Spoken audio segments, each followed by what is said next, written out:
Jarrett Goes to the Movies is a free, commercial-free podcast made possible by our amazing supporters. Please take a moment and visit jarrettgoestothemovies.com. Let's go. Click Support Us and see how you can unlock tons of exclusive content, be a part of the show, and much more for as little as $1 a month. Thanks for listening and enjoy the show. Oh, and listener discretion is advised. Greetings, everyone. My name is Jarrett Reddick, and this is a podcast. It's called Jarrett Goes to the Movies. Each week, we get together and talk about a movie that we watched that week, plus whatever the hell else is on our minds. And we're glad you're here. Welcome to the podcast, everybody. My name is Jarrett. This is Jarrett Goes to the Movies. Super excited to be here. A special edition for us. If you're a listener, not so much, but if you are a viewer, we're doing this on a Sunday afternoon so that our UK family across the pond don't have to stay up until 2 o'clock in the morning to be able to hang out with us.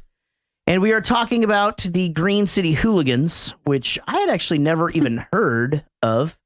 You almost nailed it. And what's that? Green Street Hooligan. Yeah, I keep wanting to say Green River Ordinance, Green City Bastards. The big green, the final green belly system. One-eyed green monster.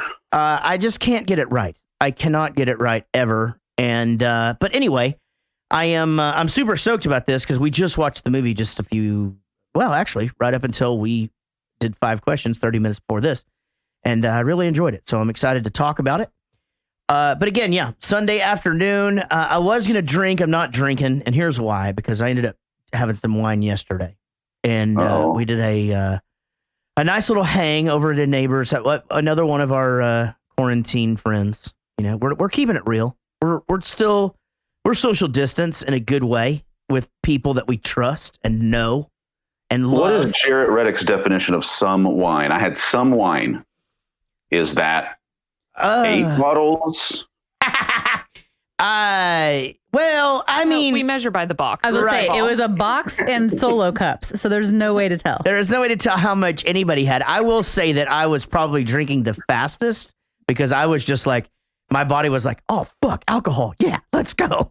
This is amazing.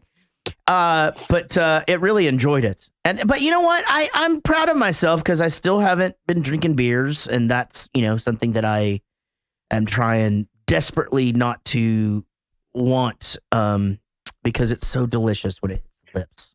Yeah, I'm trying desperately to want it. Yeah, are you? Well, you can. You don't need to lose weight, you bastard. I know, but I don't feel like I can be drunk all day. Like if we were doing this at 8 p.m. our time, I could absolutely get drunk. Oh, that's true. In bed. Yeah, but that's very true. And you know what? I get it. But see, we could totally pull that off if we wanted to. If we were drinking right now, like we could turn it into a whole thing. And our kid puts himself to bed. It's got it down. When I teach my 19-month-old to put herself to bed, then you can be hammered on a Sunday afternoon. Life changer. Yay! Yeah. Amy is here, and you can't see her. Weird. That's strange. Is Jarrett Goes to the Movies is saying that. That doesn't sound right. Yeah. She's Sean definitely here. No idea. Sean can't see Amy? No, I mean, I have our feed on outside of this. Yeah. I'm looking right at Amy. Yeah. Okay. Well, we're good. It's got to be something else is wacky is happening. With me, as always, is Eric. Hello, sir. How are you? Bruh, hanging in there. How are you?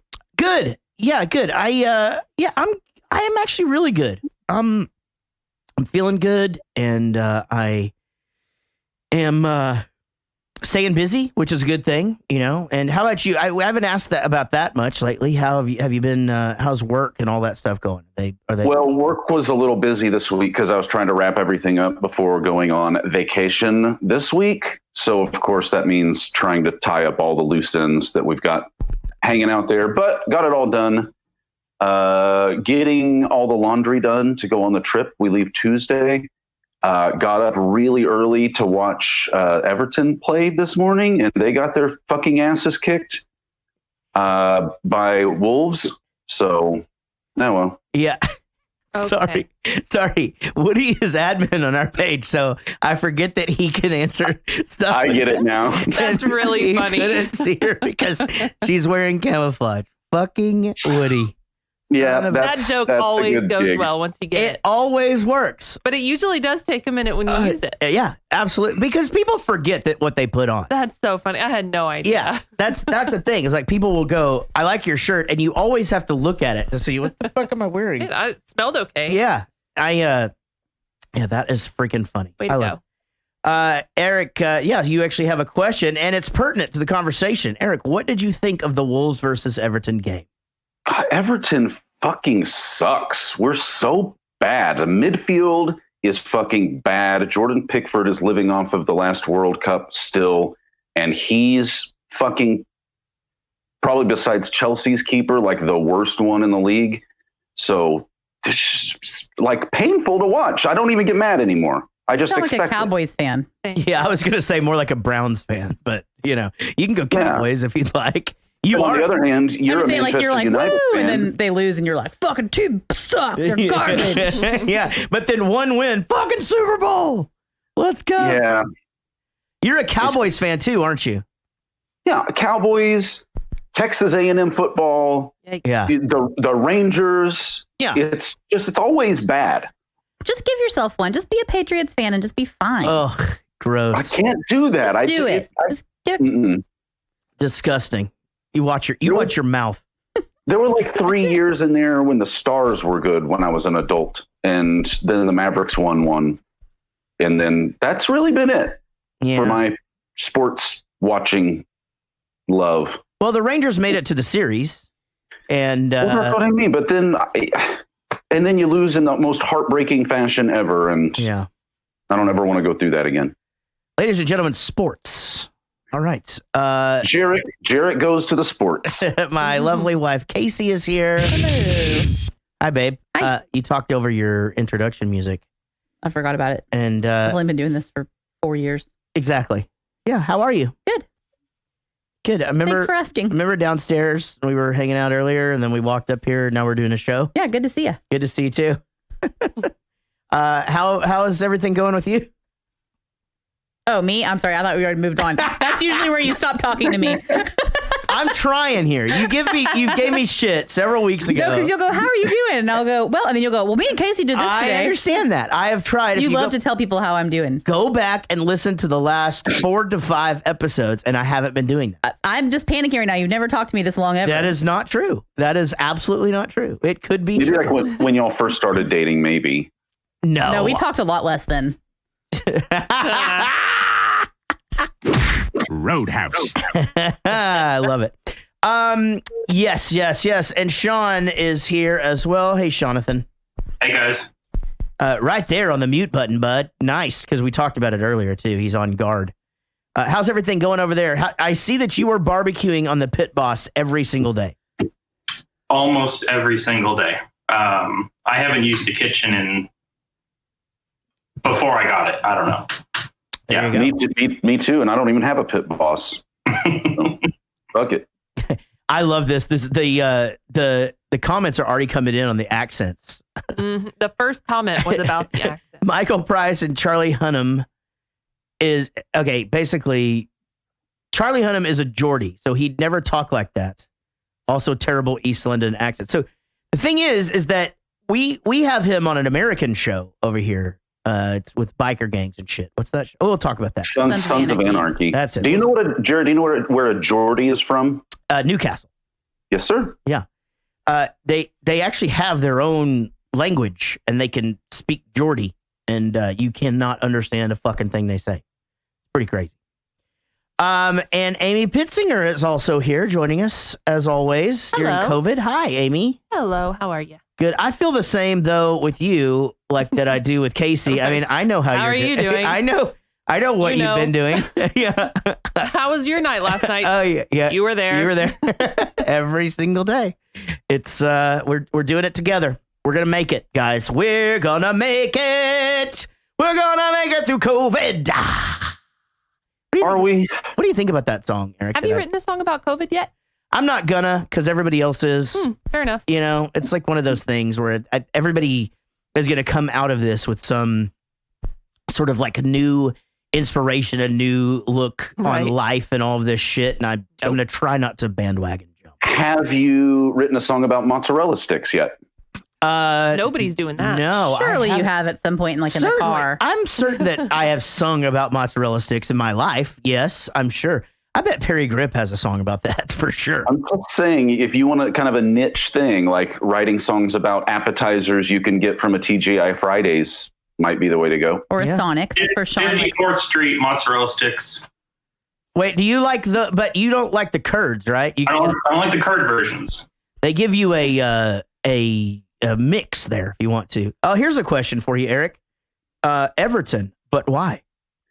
Well, when you live in the United States, you don't really get the choice of geographically selecting a team. So when my oldest daughter was very, very little, still a baby, I would get up with her in the mornings and soccer was on, football.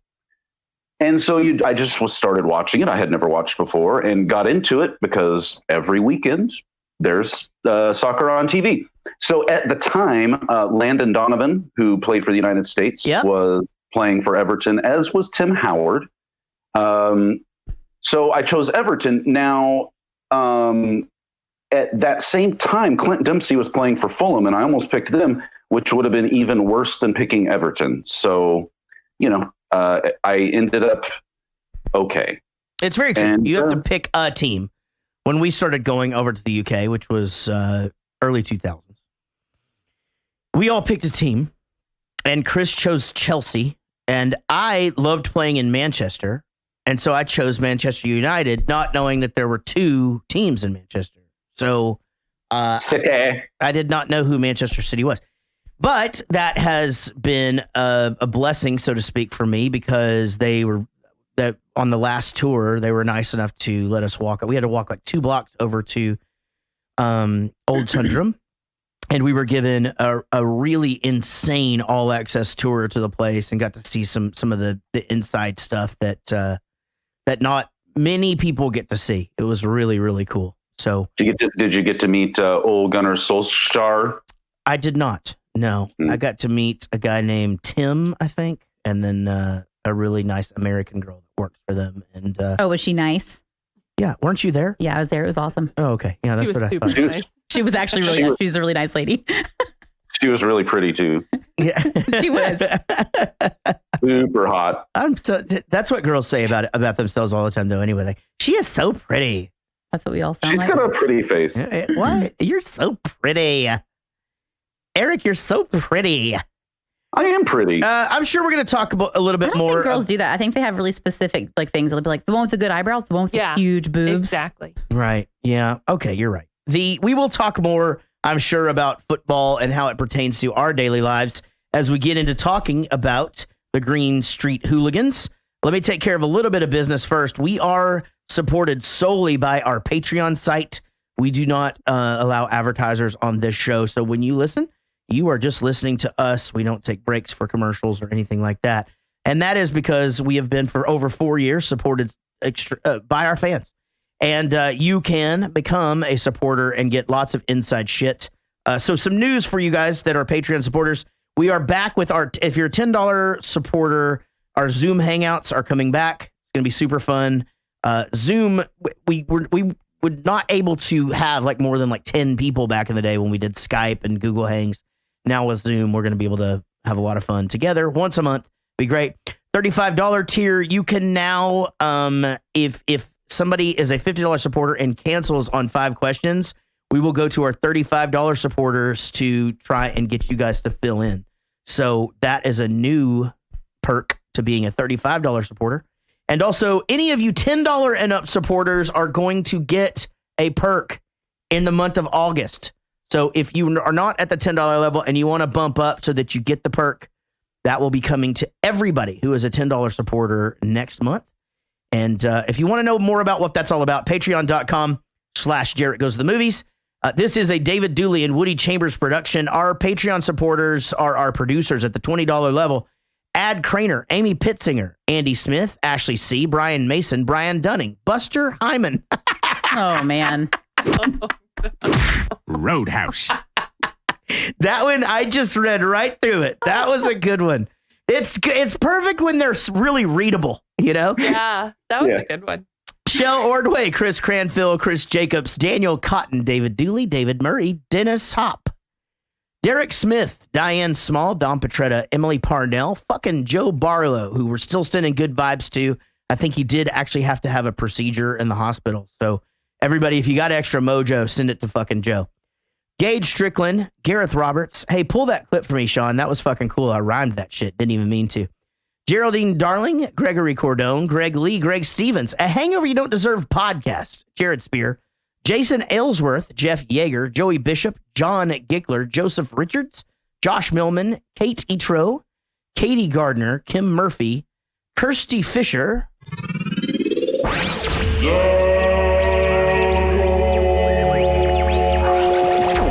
Lily Holohan, Lisa Wenzel, Lucy Murray, Mandy Pretty, Michael Price, Maddie Ice, Mike Breton, Nick Brignoni, Rodon James, Ray Elliott, Robert Mays, Rob Popplestone, Sean Blackstone, Sean Barger, Steve May, Tess Green, Trey Wren, Vinnie Cataldo, Wendy Croft, Woody Chambers, and Spee Hurst. Give it up for our amazing $20 supporters. We appreciate y'all. If you're new to this podcast, don't worry. I'm not going to just keep trying to get money out of you. That is the end of that. We will now go on to our very first thing, which is a video review sent in by a supporter by the name Daniel Cotton. Give me 1 second, please, to be able to do this for you. This will be really suiting because nobody will be able to understand him either. I bet he loved it.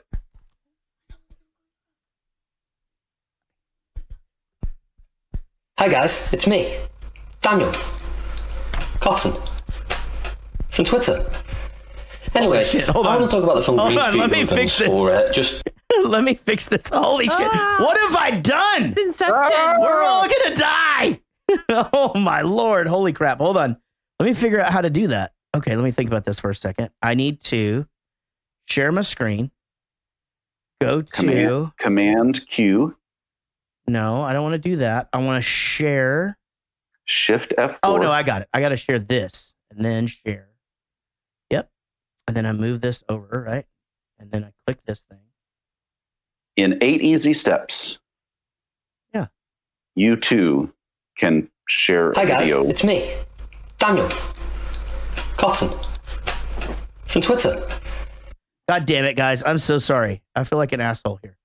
Let me try again. Share screen. You can do it. I think I can do this. Application window. This guy. No, I can't. Okay. I know what to do. I got it. All I got to do is do this. Share my entire screen. Wait, hold on. I'm going to fix this. Hold on. And how's that? Yes. Anyway, I want to talk about the film Green Street Hooligans. It's me, Daniel Cotton from Twitter. Anyway, I want to talk about the film Green Street Hooligans, or just Green Street as we call it in England, because we don't judge people for hooliganism here. Who doesn't want to beat the shit out of the opposing team's fans after a football game? I know I do. Green Street's one of my top 10 favourite films of all time. That doesn't mean it's a good movie. It's not. It's full of terrible acting, terrible accents, not much of a plot to follow, and really glorifies violence in a lot of ways. But I love it. It's rated 18 here, so the first time I watched it, I was 12, and I was like, cool, violence, you know. So now I'm an adult, and I'm like, yeah, that's a film that I used to love, so I still love it.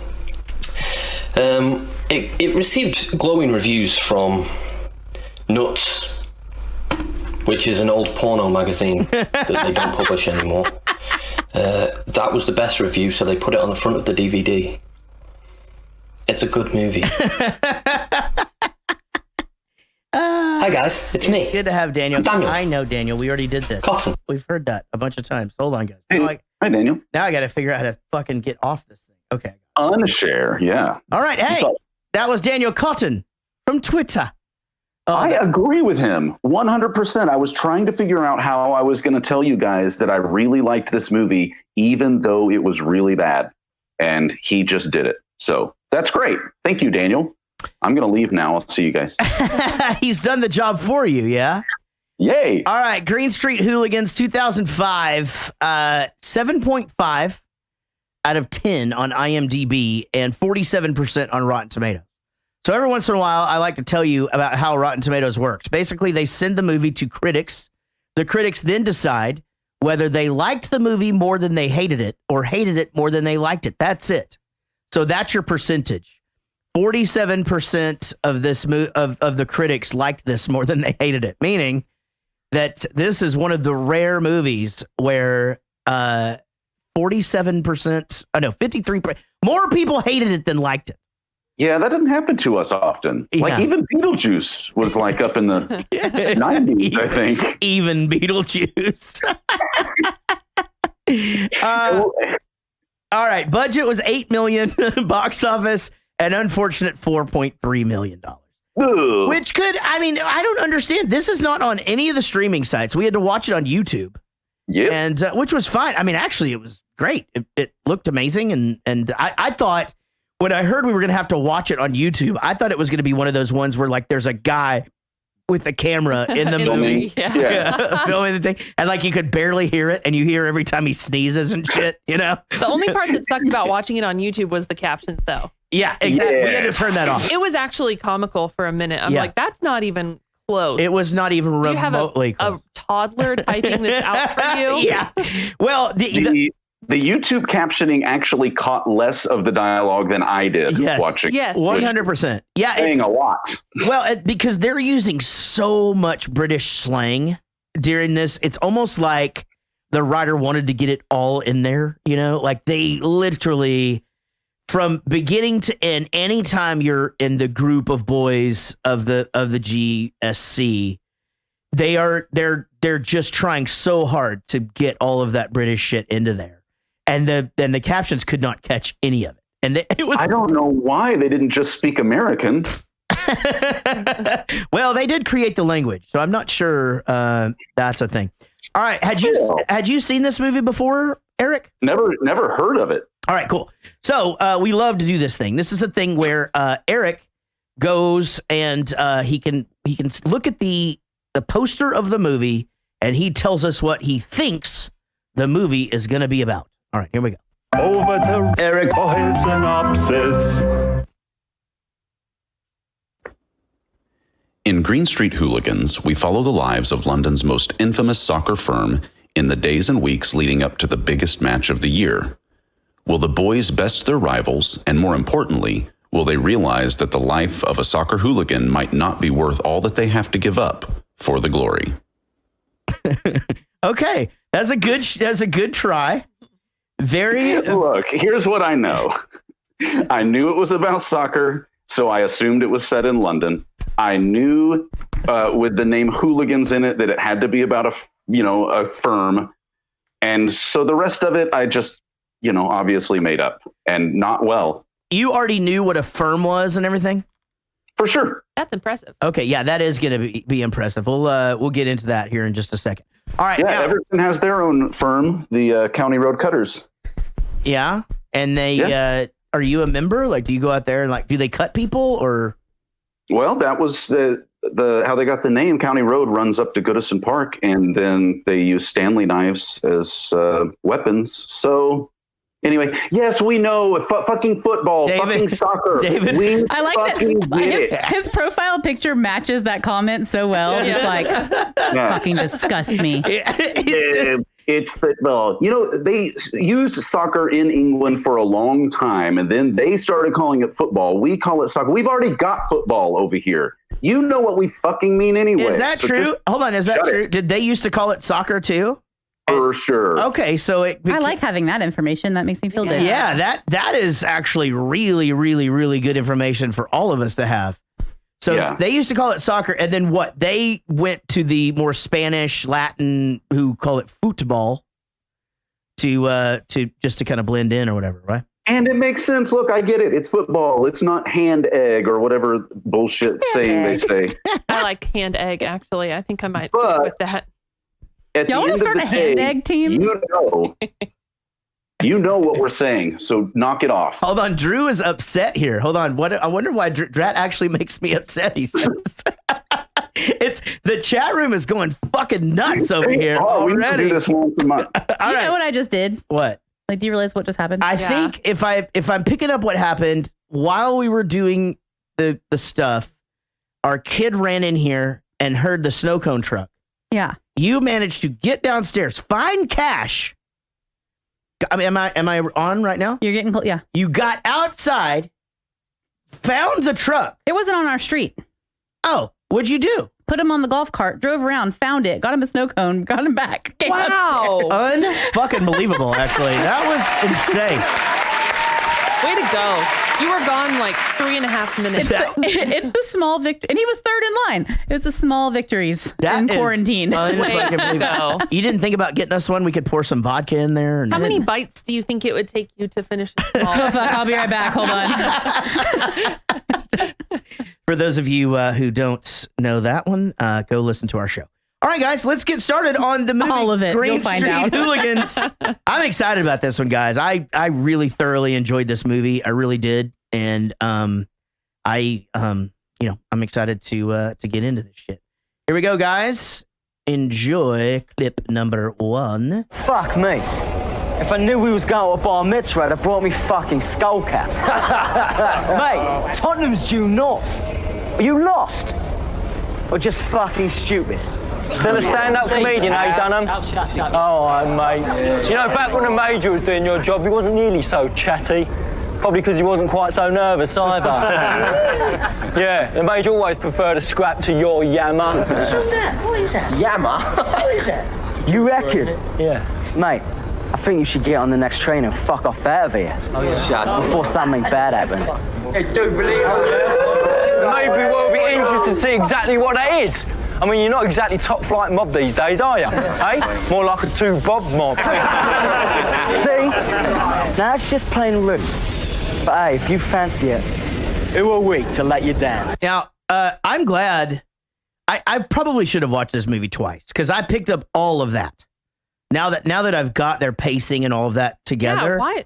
Me too. So the first time I watched it, I caught fuck all of that. Yes. Right there. I got fuck me. Yeah, exactly. That kind of thing. And that's fucking rude. I got that. I got the yammer, your yammer. Yeah, but here they're having a conversation about the Major and about how when he would run things, he preferred to scrap to all the talk and stuff like that. Oh, I didn't even pick up on that. That would have been good information to know because the whole movie I kept going. Well, the brother is for sure a retired scrapper, like hooligan guy. Yeah, I wish I would have caught that the first time around. Yeah, Stevie Wonder saw that coming.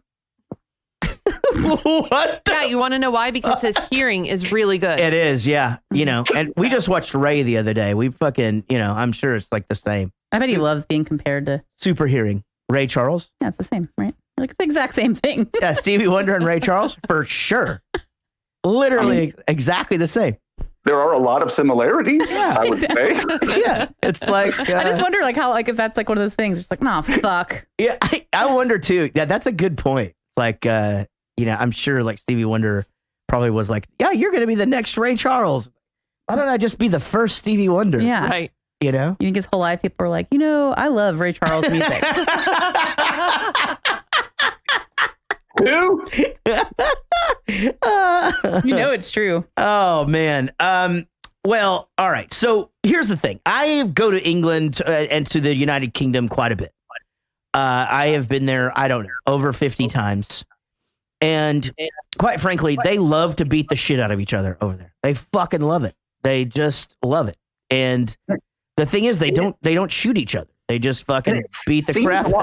It seems a lot more organized and spot. Like there'll be fights at football games, occasionally, but you never hear of like two big supporter groups going at it like before or after the game or waiting on each other at the airport or train station, which we don't fucking have. Making the front page of the newspaper, I mean, this is all based on real shit, right? So is it though, by the way?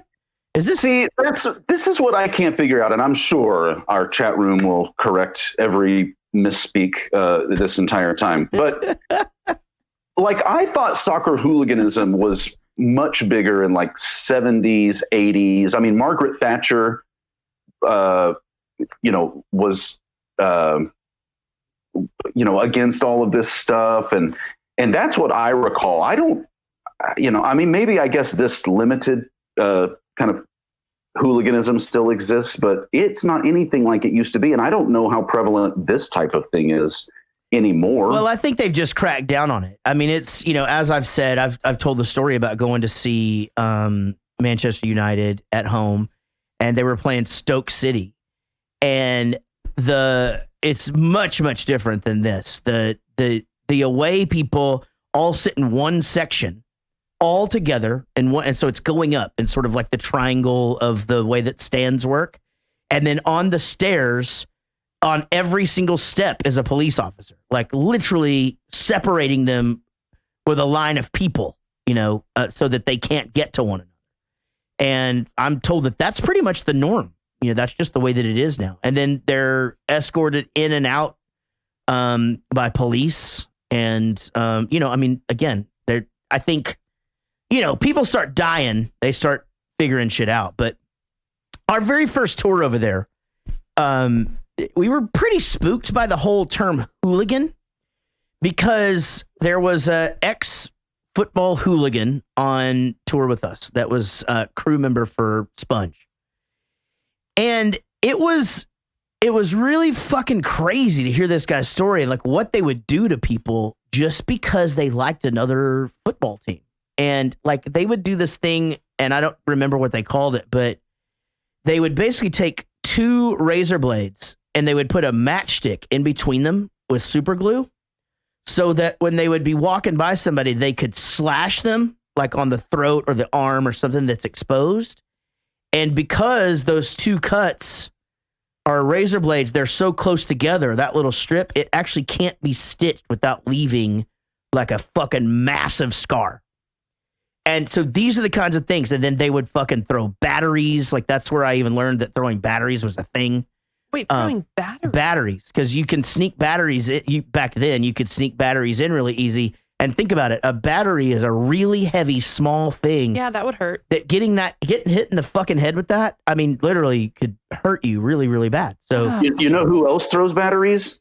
Philadelphia Energizer Eagles Bunny. I was trying to work my way to Energizer Bunny, but I couldn't quite get it there. So good job, babe. Yep. Also, yeah, because Philadelphia Eagles fans are the fucking worst. They fucking suck, and they booed Santa. I think they threw batteries at Santa at halftime one time. Well, Is you that know what? Lucy was talking Here's about? the thing. This is the reason why they threw batteries at Santa, because that motherfucker sometimes brings batteries not included shit to kids.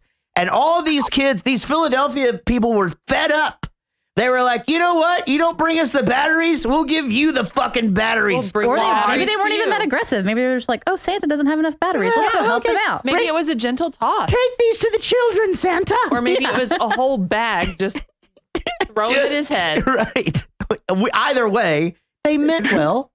Maybe it was a sock full of batteries that they swung around and then. Yeah, no, that was soap. I think that was soap. I'm not sure. But anyway, That's terrifying. all of this is real and it's crazy. So going to my first match, I remember being like I wouldn't say that I was nervous. I guess I sort of was. I think I was kind of nervous that like someone would pick me out of the crowd and like want to fucking hurt me just because I was there, and so I just went as a punter. Like I got a ticket and went there, and so I anyway, I guess just knowing all of those stories, you kind of walk down there going, okay, but I think it's almost like, to me, it seems like it's with these firms, it's almost like how it's almost controlled violence. Like they're just kind of there to beat the shit out of each other, not necessarily everybody else all the time, though I think people do probably get caught in the crossfire from one time of the to guys time. in the chat said that that's more the way it is now, like just kind of the two groups will go at it and kind of not attack innocent people who don't want any part of that. Yeah, James McMahon says only issues if you are infirmed, not an issue if you aren't. So yeah, you go there, and but I mean, there's a passion. You can go into Cleveland here, and mention the Steelers or the Ravens or whatever, and you'll get booed. But it's not the same as when you mention the fucking wrong football team in the UK. I think there's something to this. You know, obviously the UK is a smaller, country.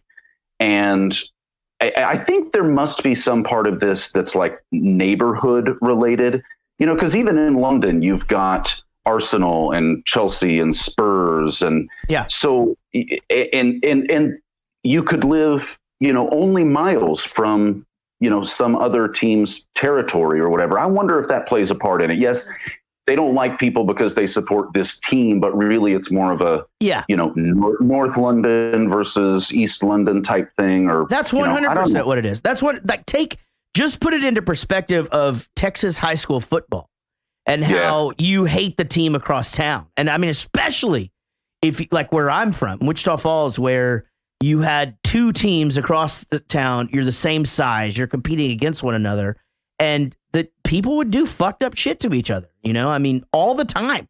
And, it didn't quite get this organized because I guess, because you're only in the school 4 years and you go on to be whatever. You go on to Harvard, get kicked out for cocaine. But still, our high school, some kids came to the thing and like there's always rivalries, and like our school was like a lower income school, and then there was the school that had like the rich kids, and so they went to a basketball game and threw pennies at all of the kids from our school. And so all the kids from our school went outside and beat the shit out of all of them with those pennies, just with their fists and their feet and stuff. And then that just went on for years. Like every 4 years is another group. It happens every single time. This is we got a really good comment here from the chat room. Drew Allison says, hardcore football fans support their local team. So in a way, yes, but some of these clubs are really close to each other. They could work together through the week and kick each other's ass on the weekend, kick each other in the head on the weekend. So that actually makes sense to me. And I was thinking about that. I was thinking about how you probably do have like a dude that you work with or whatever who supports the other team and you're cordial to one another or whatever. But then it's like on the weekend, you're on your ends and you fucking fight each other. And that seems like, I mean, this dude was a freaking history teacher, PE teacher in this movie. Like that's probably some of those kids' parents. Yep. You know what I mean? Ad Craner says that he kind of feels like we sort of think of them as more like LA gangs or whatever. And I don't think that. Not at all. I don't, no. That's understand. We live in America, so maybe you don't know what gangs in LA are like, but they're yeah. I mean, they talk about it in the movie. They do. Yeah. I mean, they really do have Uzis and they shoot up houses and shit. Like, so we're not saying, and you know what? To be fair, this movie kind of throws to that. Like, it wouldn't have been hard for Tommy to find out where the major lived and go there and burn down his fucking house. He didn't do that. They kept it in the streets and kept that in an LA gang situation. That would have been murders for fucking years. That would still be going on. Yeah. That would, something. Yeah. That was something I was thinking about in this film. Like if I knew that dude, or if at least I felt like that guy was responsible for the death of my 12-year-old, it wouldn't have been 10 years later before I decided to do something about it. And you know what though, at the same time, isn't every person going, why would you take your 12-year-old into that situation? Right. Absolutely. That's why I rephrased it to, if he thinks that this guy's responsible for it, because he's clearly placing they say at some point in the movie, he trained his kid like a pit bull or something like that, I think was the saying. So, it's not like he didn't want him to be a part of that life. He just happened to get killed when he was 12 instead of 30, Yeah. Rory Jordan says that Arsenal and Tottenham are actually connected by one road. So, and that's a pretty crazy rivalry, So yeah, let's go back to the movie, where this kid is in Harvard. He takes the fall for this guy who, and we have to all be screaming from the rooftops here, right? Like, what the fuck? Why would you do this? And somehow this dude has got this influence over him, or this kid, there's something wrong, or he needs something in his life because he's just, fuck it. I'll just take the fall. Or he just knew that kid's dad, you can't fight that. Yeah. Because he's got so much influence. He had him convinced. He was like, well, I guess the 10 grand is going to be enough. Yeah. I'll leave. Yeah, exactly. It was kind of an insult, wasn't it? Like just the $10,000 just laying there and him on the phone talking fantasy football. Did you notice what fantasy football he was talking about, Eric? So like, Keyshawn joining back up with the Jets. I think. with Bill Parcells, he was talking about Keyshawn Johnson is back. It's funny because shit. That's again, this was 2004, so that was a fucking long time ago. But a really big deal it was back then. So That's anyway, right. he says, we get the foreshadowing of my dad's going to get elected and I'll hook you back up. And I was wondering about that. So, but yeah, so he gets to England and there's this very, the meeting of the sister or whatever. By the way, did anybody recognize the sister? Sean, did you? So the sister, huh? I looked her up. I know her from somewhere, but none of her IMDb rang a bell. She is the girlfriend of the London brother in Mallrats. She's the one that's on the game show that the dad is doing. See, I thought that, and I looked her up, but it didn't. Mallrats didn't appear. That's fucking her, dude, for sure. It is. Yeah, it is. I feel like I know her from something else. Yeah. Meet Joe Black. Yes. Oh wow, what is she in that? Thank Does you. she have She's the girl. She's the main girl. Oh, okay. I've never seen that movie. That's like one of the only Brad Pitt movies I've Boys never and seen. Girls with Freddie Prinze She's Jr. she's the gorilla in that one. She's what? The Medallion with Jackie Chan. Okay, so The yeah, Rock. she's done really good. 5 feet apart. That was made last year. They were 1 foot off. She has aged really well. How old? That's How old why is we're she? in this mess. Motherfucker. They were 1 foot closer than they were supposed How to be. old is she? She is 48. Yeah, she's aged really well. Yeah, way to go. Yeah. So, all right, guys. So she obviously when he gets to town or whatever, there's this whole. It kind of a lot happens. He just got there or whatever. She's already telling him, oh, you should have told dad. And then there's a lot of setup happens right here. You instantly tell that there's this friction between the two brothers. Obviously, one of the brothers is successful. The other one is, in his own, according probably in everybody else's feelings, a piece of shit, But then again, each time on these movies, I think what is interesting is how they're made to be these pieces of shit. And as our friend Michael was saying earlier, or no, maybe that was one of the people that I posted, maybe this is what they're doing on weekends, but during the week, this guy's a pretty good guy. He's teaching kids and, they love him. That was one of my laugh out loud moments of the movie when he talks about being a teacher and coach. And he's like, I'm fucking smart. I'm smart as fuck. That sounds like the girl from Ozark. Yeah. I don't know shit about butt. That was on a t-shirt the next day, by the way.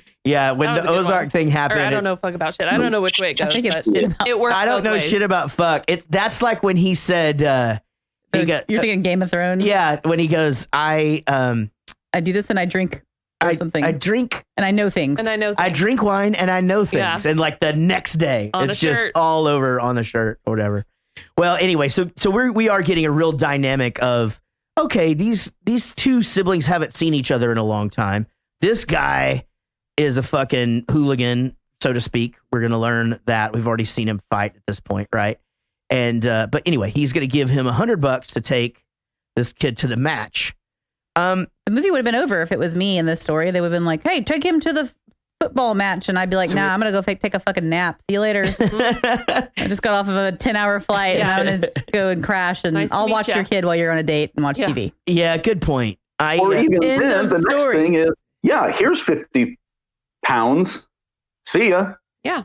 Yeah, just don't kick he my doesn't ass, want him please. to go with him. Why would I be like, no, I was just going to still go? Like, no, he's a grown man. Like, no, bye. Yeah, you can just definitely tell that this guy is, wanting to experience some shit. I don't know.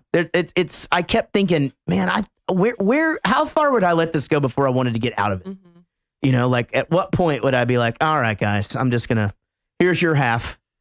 I'm gonna Definitely get out. When they put the credit card in my mouth, I would have thought. Yeah.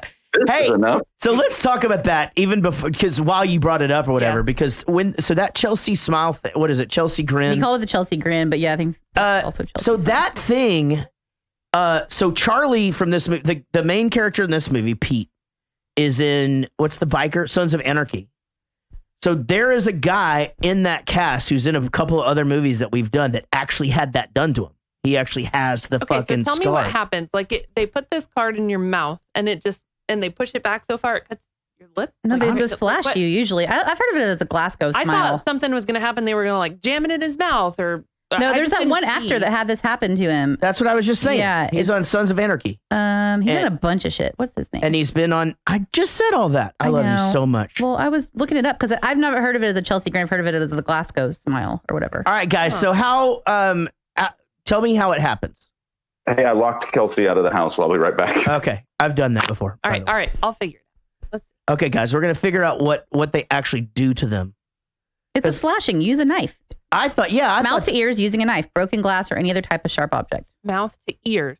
Yeah. Wow. I wonder what. So this guy got lucky with a credit card. I thought they were gonna slide it. I did too. I thought I missed something. I don't think it's just a credit card. I could fit a credit card in my mouth. That'd be fucking fine. Yeah. I was like, I can do.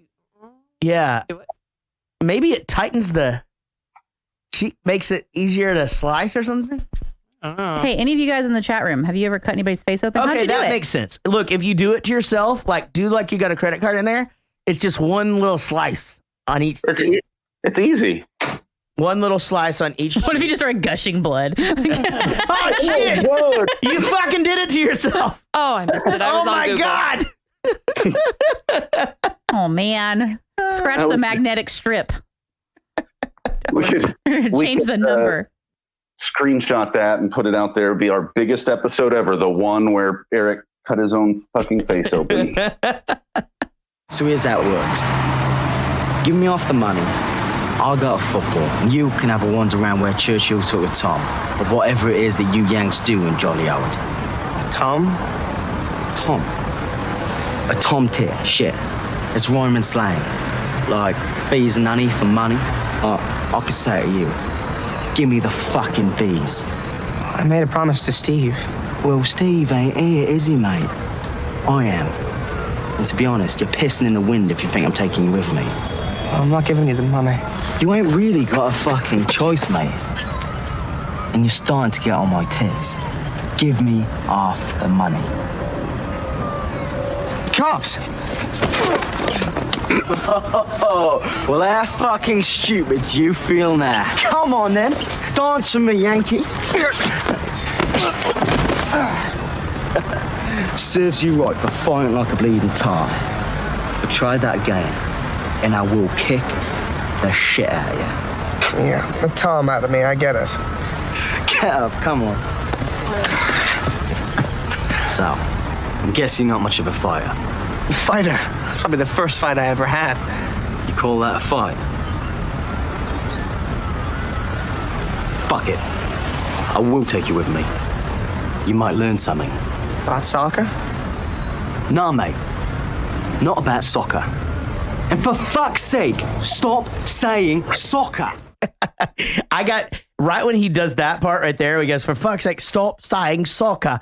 I was like, every fucking person in the UK right now is rolling over in their non-existent grave right now, just going, oh, fuck, that was terrible. I know, that's right. Whenever I said, the acting's not great so far. I thought he did good. I thought the beginning was painful. I didn't see, I don't think that they really did well together in the scenes, the early ones. Yeah, they definitely, I mean, I just think Elijah Wood can make anything uncomfortable. I'm not saying he's a bad actor. I think it just, he always has awkward.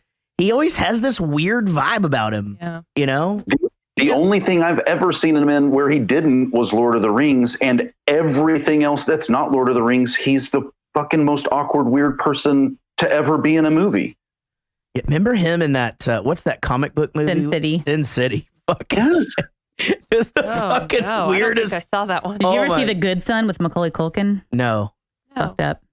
He's like this evil little kid, and he goes to live with them, and he's trying to kill everybody. And anyway, it traumatized me. And he's like, he knows he's trying to kill his little sister and him, but he's trying to tell the parents they don't believe him. It's Elijah Wood. He's a little kid. Oh, anyway, and also Happy Feet. I might have seen that, actually. I might have seen that movie. He's so He versatile. was terrible in Happy Feet. Everybody was Happy Feet was terrible. So awkward. It was so good until it just got fucking weird. What a weird movie. Yeah. Yeah. Did y'all I'm see? glad my kids never got into that one. He's an Eternal Sunshine of the Spotless Mind, and he plays a kind of a creep fucking weirdo, and he's really good, but he's supposed to be the creep weirdo. Did y'all ever see that with That was a Jim good Carrey? one. What's it called? Oh, no, I've never seen that. It's a great movie. It is. It took me twice. It took me 2 times to really wrap my head around everything, but it's really, really good. So arguing sports with people on that side of the planet it's futile at best, but it's something that for some reason I tend to be sucked into all the time about how, like, first of all, they'll fuck with us because our guys wear pads and their rugby players don't. And then you can say, well, I mean, we also have 400-pound linemen that can run the 40-yard dash in 5 seconds. You know what I mean? Like, these are fucking literally they're bred to be able to just destroy you by doing this one fucking thing. So I lived at the athletic dorm at Texas A&M when I was my first year of college, and I lived in the football wing. And there was a guy from my hometown. He went to a different high school, but a guy from my hometown who was playing football, and he was an offensive lineman. So at the time, Jarrett probably like 6'5", yeah, probably weighed 340 pounds. Yeah, and he at some point just casually mentioned one day that he could run a 40 in under 5 seconds. Yeah. And I was like, that's fucking bullshit. Yeah. I said, and I can't run a 40 under 5 seconds because I'm slow as fuck and I still could beat you in a foot race. And he was like, I guarantee that you can't. And so we went over to the athletic department. Yeah. And they've got the laser timer thing, like two lanes of 40-yard dash. And I mean, we got down and, went. And I mean, I was in front of this dude for the first 8 yards. Yeah. And it looked like a fucking train as that huge dude just ran by me and must have finished 10 yards in front of me. Yeah. Like, it was the wildest fucking thing. And then that's when you realize if you got in a fight with someone like this, not only could you not kick their ass, but you also couldn't run away. And so that sucks. Yeah. Terrifying. It does suck. Yeah, you always kind of assume that you can at least run away from the big giant guy. Yeah. Well, yeah. Also hilarious that in your adult life you were like, let's race. I'm faster. Like, and then you go to officially prove it. Yeah. Yeah. That doesn't happen to anybody else since they were 7. That Want to is bet? Let's race. Amazing. What an amazing point. It is true. So, yeah, well, my dad could kick your dad's ass anyway. I was about to say, go get your dad. Have our dads race too. Well, I did like this, though, the comparison when he just goes, are you kidding? The Red Sox have a pitcher that can throw the ball 90 miles an hour. Now, first of all, comparing baseball players to any athletes to me is ridiculous because, quite frankly, sure, they're good athletes and what they do is cool and all that. But let's face facts. I mean, most of them are a little tubby, and they That's how I felt about football. We've had this conversation before. They're not really doing that But much. I've never seen like the big football guys run that fast. You got to watch the combine sometime. Because what's that? So basically it's where they, on ESPN for like 2 days, they have all the guys come in and they have to run, they have to throw, and I'd all like this to stuff. see that. And it will literally blow your mind. I need to see it. Jared, have you seen those videos of Rich Eisen runs the 40 every year in his suit and dress shoes? Yeah. And then they superimpose it because it's the same camera angle and the same area that they run in. And then they'll superimpose like these college guys running against him. Yeah. And then they'll move him up like 15 yards and he starts running. And then here comes, I love those things. Every year I look forward to it. Super funny. Well, anyway, he's like, the guy's just like a 90 mile an hour fastball. He's like, well, that's good he could have a faster wank at night. I mean, I just love it. I love those comparisons to all of that shit. But I think if you can chew tobacco while you play that sport, you lose quite a bit of your ability to say that this is super athletic. They don't let you do that anymore. Those are sunflower seeds now. So there you go. Bummer. Well, I liked the whole thing where he's, he instantly, I think this scene is where he kind of already starts to take a liking to this kid, because he's like, all right, fuck it. I'm going to take you in here. And what happens in football stays in football. Whatever you hear in here stays in here. And, be careful because the only thing that's worse than a yank is cops and journalists, right? And here we go. Oh, fuck, you're two of those things. And, again, some foreshadowing from later. But then we were talking about the Mr. Miyagi scene earlier where he's just like, I didn't quite grasp all of that. Was he saying that they based a movie on him or something and that it was or is he saying that his instructor was Mr. Miyagi? Well, so earlier, he says that he knew karate, that he was like a black belt. He says that he knew karate. And then, I think he's saying that they based the Karate Kid on this guy's life. Right. And and so then the guy says, what was your teacher's name? Right. You owe it all to him. What was your teacher's name? And he couldn't remember Mr. Miyagi until he did. Right. Okay. That makes a lot of sense. It was like, that whole thing was really, really hard to understand because obviously it was like in a bar and all of that. And I didn't understand because didn't Karate Kid come out in like 84?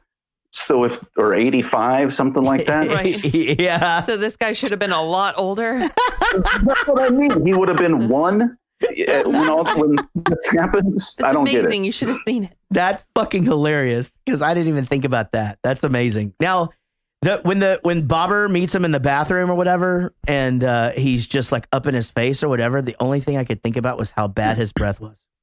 Ugh. Yeah, because they've been in there smoking and drinking warm beer and just, oh man, can you imagine how bad that stunk?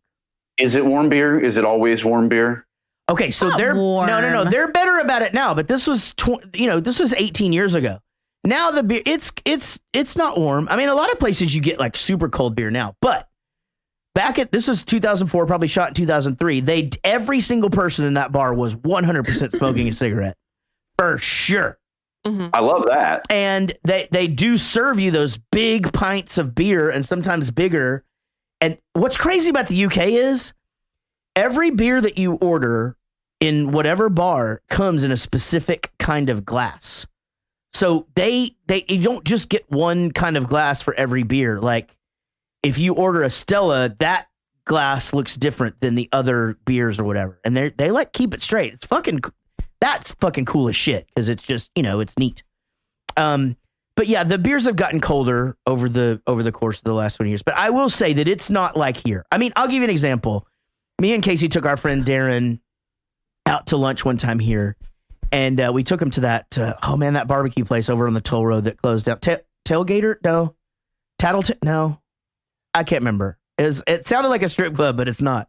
The mailbox? What place are you talking about? What? Bone Daddies? Bone Daddies? Bone Daddies. Was that it? The barbecue place? Yeah. Okay, Bone Daddies. That was it. Yeah, Tattletale, same thing. My God. And so we all ordered the fucking huge 32-ounce beer or whatever, right? Well, he gets his beer and he starts to take a drink and he's like, oh, there's something in my beer. He's like, there's fucking glass in my beer. And I'm like, fucking what? Oh shit, man, dude, this is, and I go, oh, wait a minute. Is it ice? And he goes, this fucking, his beer was so cold that how cold was it? It had fucking ice in the top of it. Just like that frosty little layer. That's my favorite. I love it when I get a beer that cold. James, I love that we have English people in here. James McMahon goes, if they gave me Stella in a Heineken glass, I'd kick off. See, it's fucking cool as shit. But anyway, so, we have like refrigerators that have the temperature on there. It's like, it's 28 degrees in here and all that. So anyway, it's not that bad. I'm just saying that the guy's breath probably fucking stunk.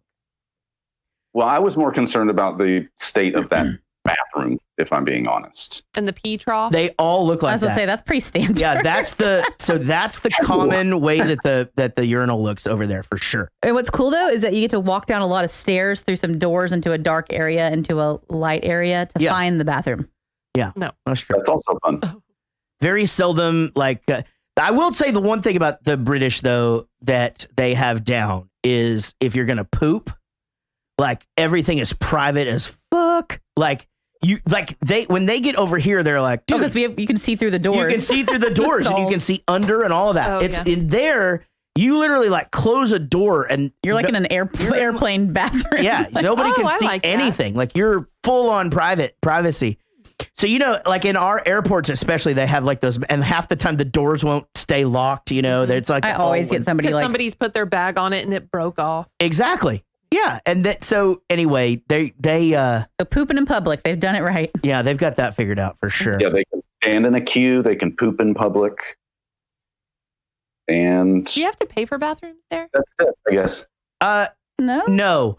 But they do have this cool thing in some cities where they have these bathrooms that are set up like on the side of the street, and you can pay to go in there. Okay, so it's convenient, but it's clean as fuck in there. Money. But you got to pay £1 or whatever to go in there. But it's £1 for a poop. It's actually better than trying to go in somewhere and try to find one and press your luck.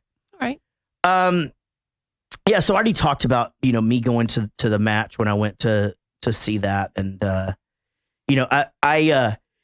this is actually interesting as well. But when he says that we're the most watched country in the world, keep your head down or whatever, it's very true. Like the few times that we've had anything go on over there, whether it was a fight or something stolen or whatever, it was very easy to pull that security footage for the police. I mean, they pull it. It's pretty cool, pretty neat actually over there. It's time for 5 questions with 6 questions. At a high score of 7, welcome to America's favorite podcast game show right here on Jarrett Goes to the Movies. It happens here every week. Sometimes it feels like it happens like 5 times in a week, and then we have a month off. And then we do it 5 more times, and then we have a month off. And anyway, it's great to be here. Coming in, we got some great guests tonight and some old friends, and I'm super excited about this one. Ashley C is here, everybody, and Ashley with 4 wins, 7 attempts, so she does have another chance to win a pocket-sized plaque. So is that exciting, Ashley? Because I do have a box full of them downstairs. I am so excited. I have been waiting to win the pocket-sized plaque for like 3 months now. So if I don't win it this time, I just don't even know what I'm going to do. Here is Woody Chambers' first one. As you can see, my hand, and I have small hands, my hand is bigger than the plaque itself. And it is just a glorious piece that you have a chance to win. So good luck on that. Of course, everybody's favorite dude, the cool dude from the 515. Get up for Vinnie Cataldo, everybody. 2 attempts away from a guaranteed plaque. 2 attempts away, Vinnie. And Vinnie coming in his car today because it's party time there in Iowa. Doing awesome. Last night was just one of the best nights I've ever had, and I'm still crazy over last night. Love it. Absolutely love it. Well, I'm glad things are going well. Old friend of the show, one of our original OG sponsors, and now a $35 supporter, which means if somebody cancels, she gets to get in on the action. Everybody welcome Lucy Murray to the show. Hello, Lucy. Hi, Jarrett. Hey, Lucy, me home. That's not very good right there. Never heard that before. No, I'm sure you haven't.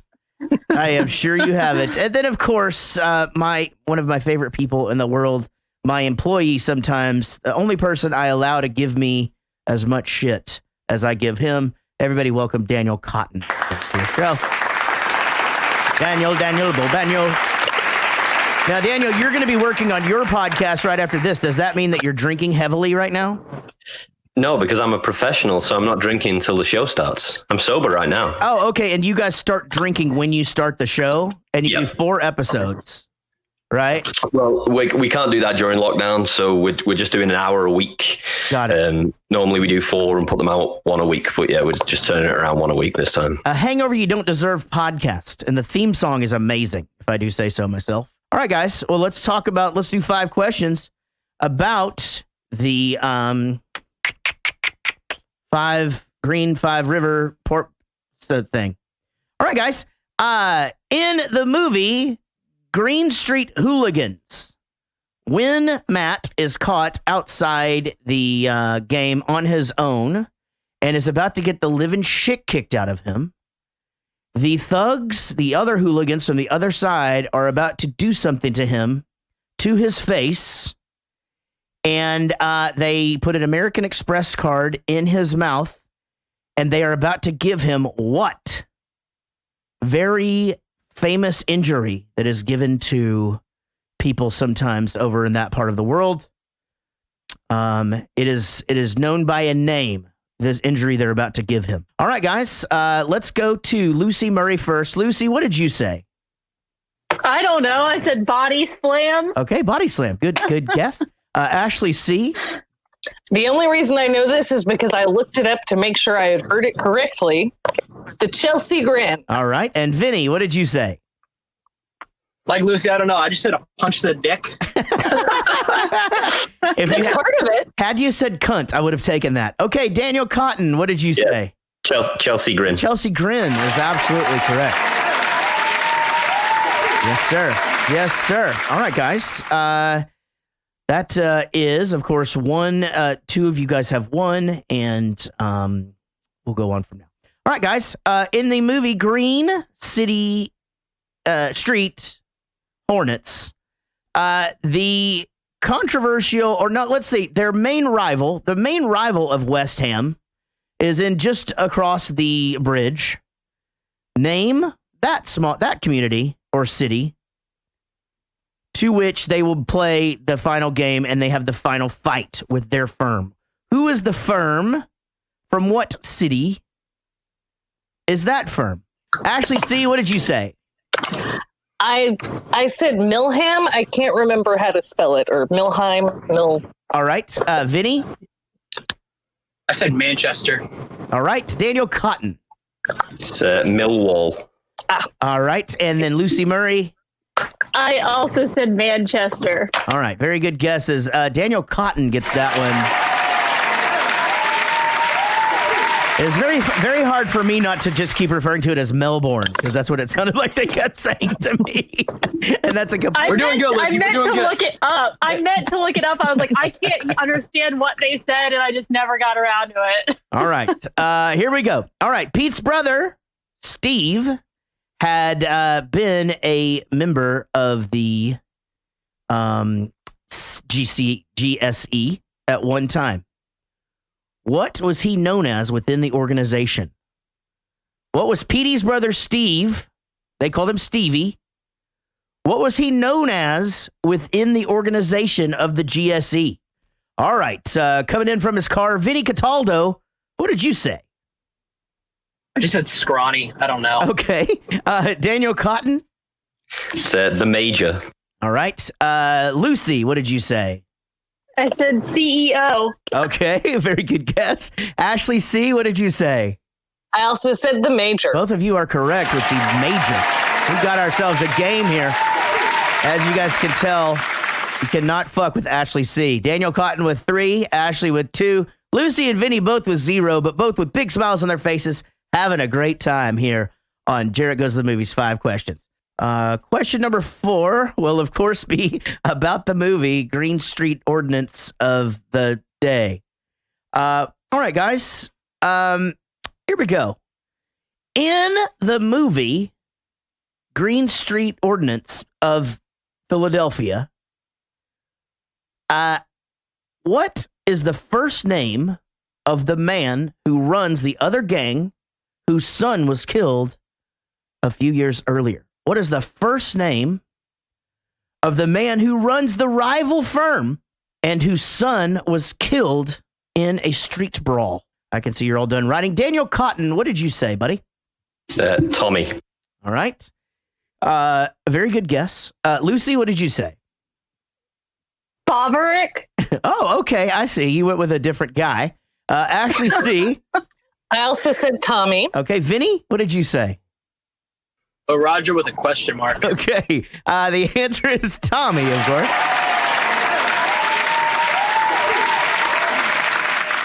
All right. Now, we got a very interesting game lining up here. As you guys can tell, it's very important that Ashley C. try to tie it up with Daniel.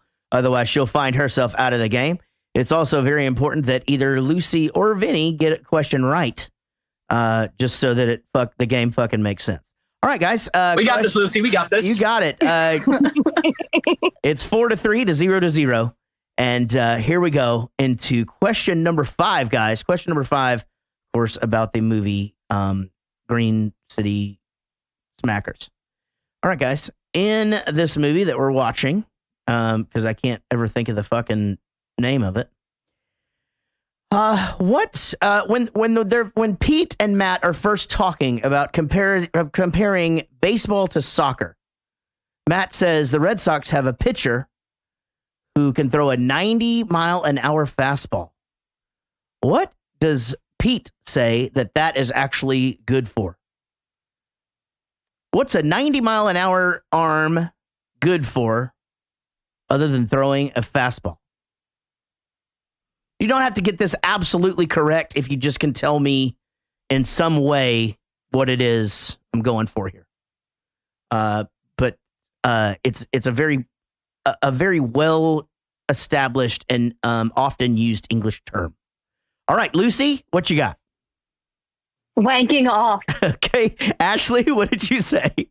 Screwed by bad accents. Okay, wow. Okay, Vinny, what did you say? Whacking his wanker faster. Okay, and Daniel? Wanking. All right, everybody got that, but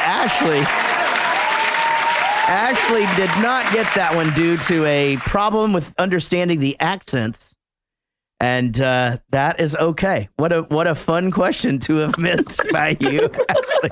All right, guys. Daniel with 5, Ashley with 3, Lucy and Vinny both on the board with 1, guys.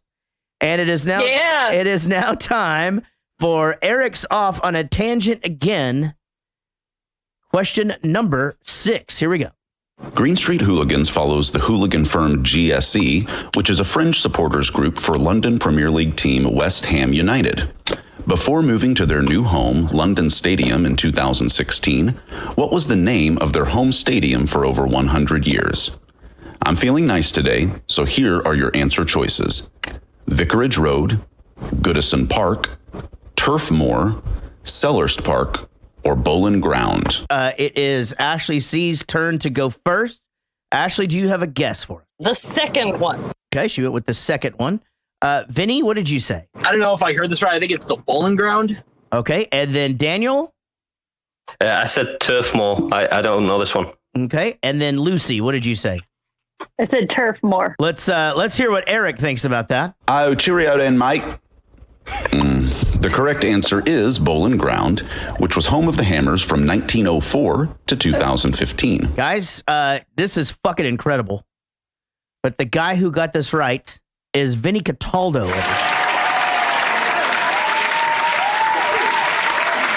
All right, guys, that leaves us in a very, very unique situation.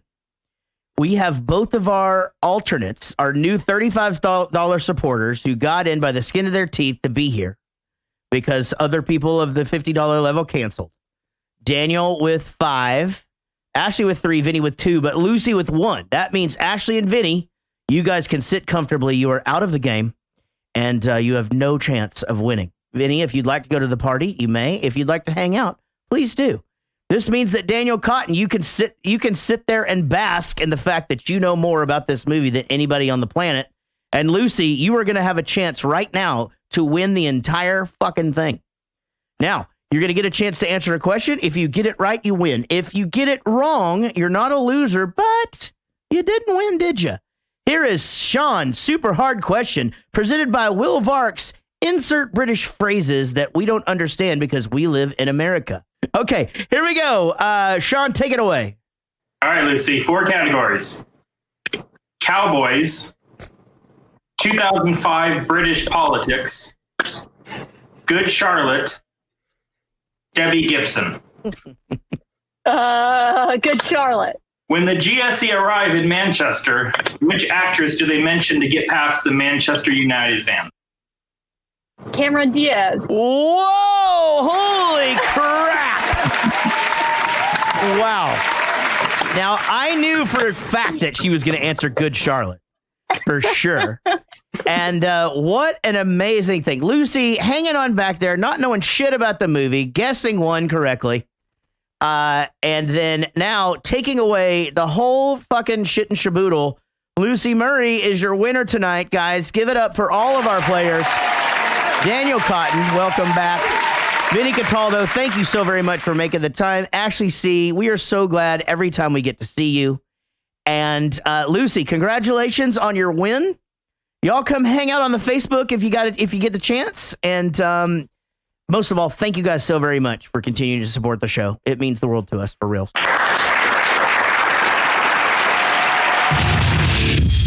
West Ham football's mediocre, but our firm is top-notch and everyone knows it. The GSC, Green Street Elite. Arsenal, great football, shit firm. The Gooners. Tottenham, shit football and a shit firm. The Yids, they're called. I actually put them in through a phone box window the other day. What about Millwall? Millwall. Where to even fucking begin with Millwall? Millwall and West Ham firms hate each other more than any other firms by far. Sort of like the Yankees and the Red Sox. More like the Israelis and the Palestinians. We haven't played Millwall in 10 years. Their top boy is this geezer named Tom Miacha. Horrible old cunt. Back in the Majors day, Tommy's son was killed in a scrap. After that, he went completely mental. Lost the plot. Well, who's the Major? The Major. Quite a legend around here. He ran the GSE in the early 90s when I was coming up. Hardest bastard you ever saw. They say we kind of lost our way when he left. But believe me, my boys are bringing the old GSE reputation right back. There's a lot to take in here coming back and listening to this again now. Like, again, I got two really cool things out of this that I didn't pick up on the first time I saw it. The first one is when he starts to talk about the Tottenham, when he talks about their firm or whatever, and he goes, I put their main boy through a phone box the other day.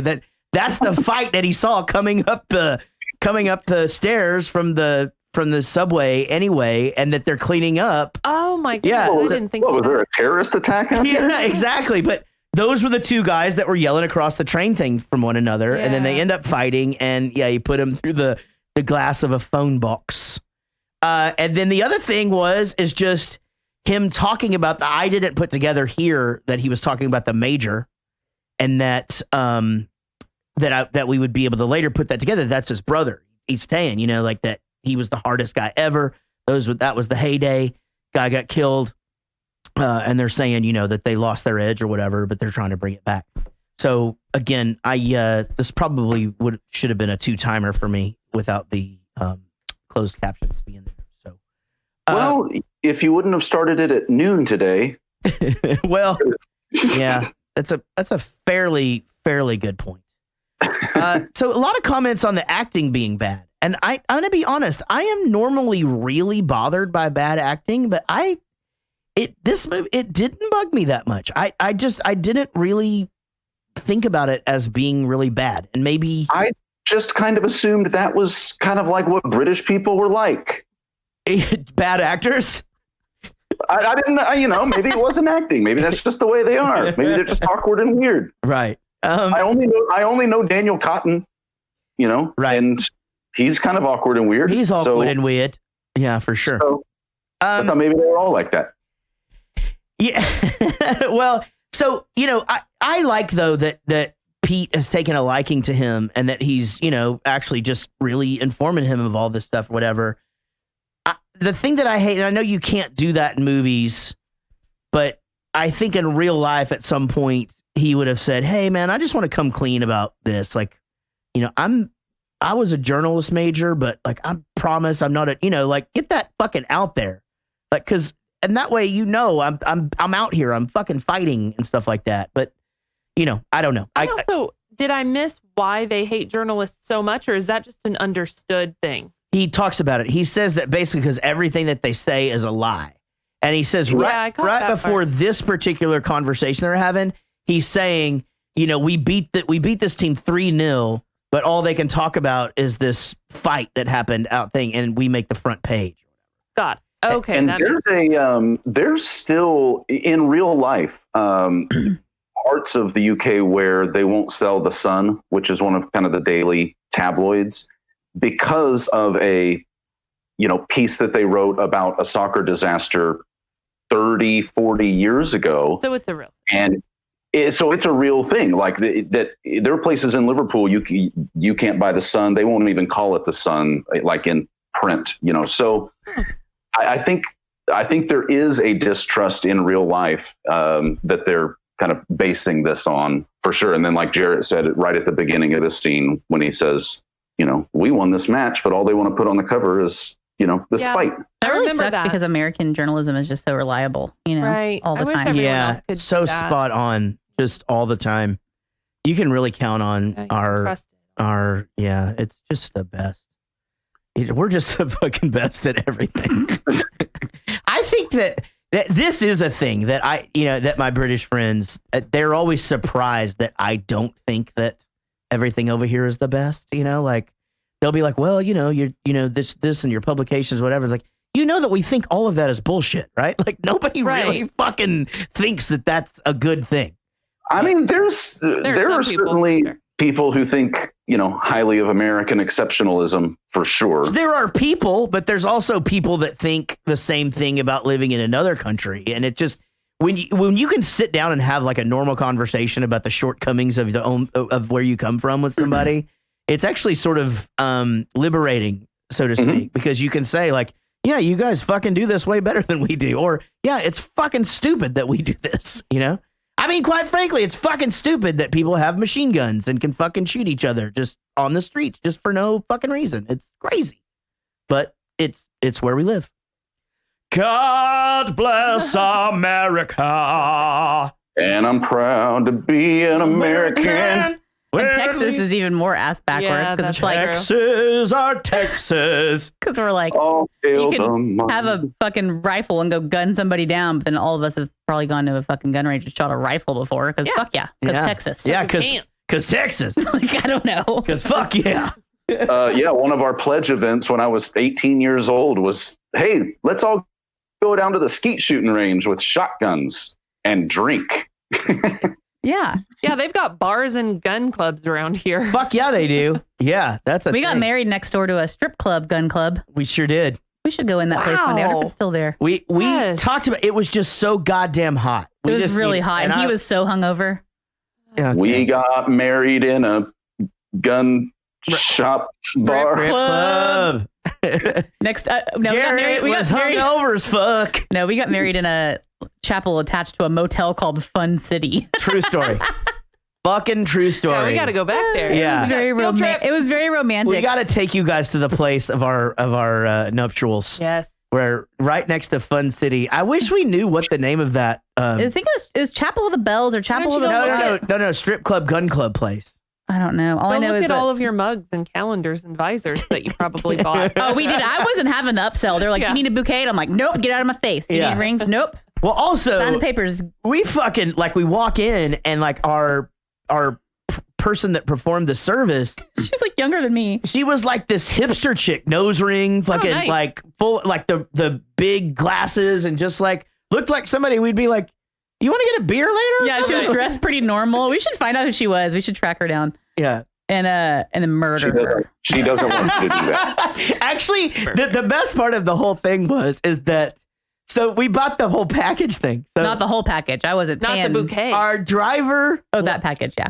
Our driver was also our photographer.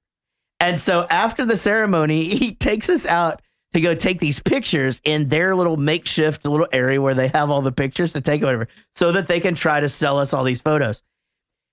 We should have just said no because we knew we weren't going to buy any of them. And we were both fucking miserable because it was 115 degrees and this thing is outside. And Jarrett was super hungover. And I was really, really hungover. And in fact, yeah. It doesn't sound like you. I'm embarrassed to say, well, we were in Vegas. We went to bed like we literally didn't. You know what? We didn't sleep in the same bed at night before we got married, even though we were in the same hotel room. Because I went to bed and you stayed at the casino. That's right. That did happen. So funny. But see, we have a rule when we travel together, whether it's our wedding trip or not. But like, we're both allowed 1 day of hangover to where like a full day, like where nobody can fuck with you. It shouldn't usually be the wedding day. Shouldn't. But you know what? That just just choose it. Hey, and it was also only like a 3-day trip. Right. Right. That did happen exactly that way. But the thing is she was amazing. She was just like, okay, do you want to go back now and take a nap? And I'm like, no, I'm going to fight through this or whatever. Let's go back and you can take a nap. We went back. We got married, went back to our hotel room and took a nap. Sounds amazing. Got a couple after my own heart. I'm not sure we were legally married until we got home. No, I think we consummated it, but it might a year and a half before. It's possible it was the next day. I think we definitely did it before we left the city. Otherwise, I don't think it would be legal. Definitely wouldn't be legal on Game of Thrones. That's for sure. Holy shit. So, that a lot is going on here, with him being introduced into this whole world, and his bobber is trying to say that they're gay, and man, Pete is not happy about that. And he just fucking basically, Matt is like, I kind of like this. I'm gonna fucking just go be in this world now. I'm gonna be honest. There's no way that Pete's house is air conditioned, and there's a very good chance that Steve and his sister's house was. Mm-hmm. I would have for sure stayed there. And Pete's house looked like it smelled awful. 100%. Yeah. And Pete's house looked like the trap house from that movie Bomb City that we watched. It did. It sure did, man. Holy shit. And that was it. Yeah, it did. With a Hammers flag hanging there. One of the questions I meant to ask was on 5 questions if they knew what the actual name of the team was, the Hammers. But I didn't do that. Good job, though, by you, Eric, for remembering. That one line, though, where he's where he goes to school with him or whatever, and he tells him, like, hey, he's a teacher. You guys, he wants to, so he's going to be but he's going to be the goalie or whatever. And he goes, all right, how do you want me to keep it fair? You want me to let like every other ball go through or whatever? It's like, I wouldn't worry about that if I were you. So I wonder, because that's it, they don't play baseball over. I mean, with limited exceptions. Sure. And American football, not a thing. Probably a lot less basketball than we play here. Yep. It's football over there. That's it. Soccer football. So I do wonder if me and 4 of my adult friends played a team of 5 English, soccer kids. Yeah. 10, just regular kids. 10, 11. Yeah. At what age would we stop winning? Oh, interesting. Yeah. We would beat a team of 5-year-olds no matter what. We would beat a team of 8-year-olds. Probably. I think that's where it becomes questionable. Mm-hmm. I think that's when they really start to develop that skill.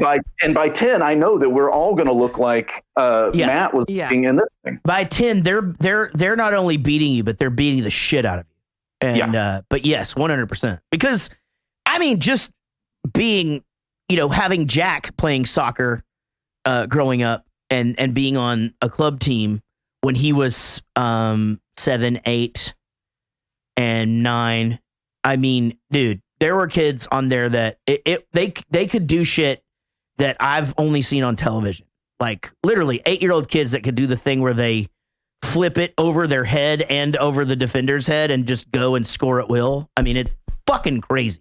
My little girl was on a co-ed indoor soccer team, just, running by, looking for her grandparents, blowing kisses and sitting down in the middle of the match, while the other team were kicking it and like curving the ball into the net and that kind of shit. And I was like, oh my God. And their other coach was super nice about it. He would like try to get all of his really good players like to stand back by the goal. But the second the ball started moving, those kids were just like,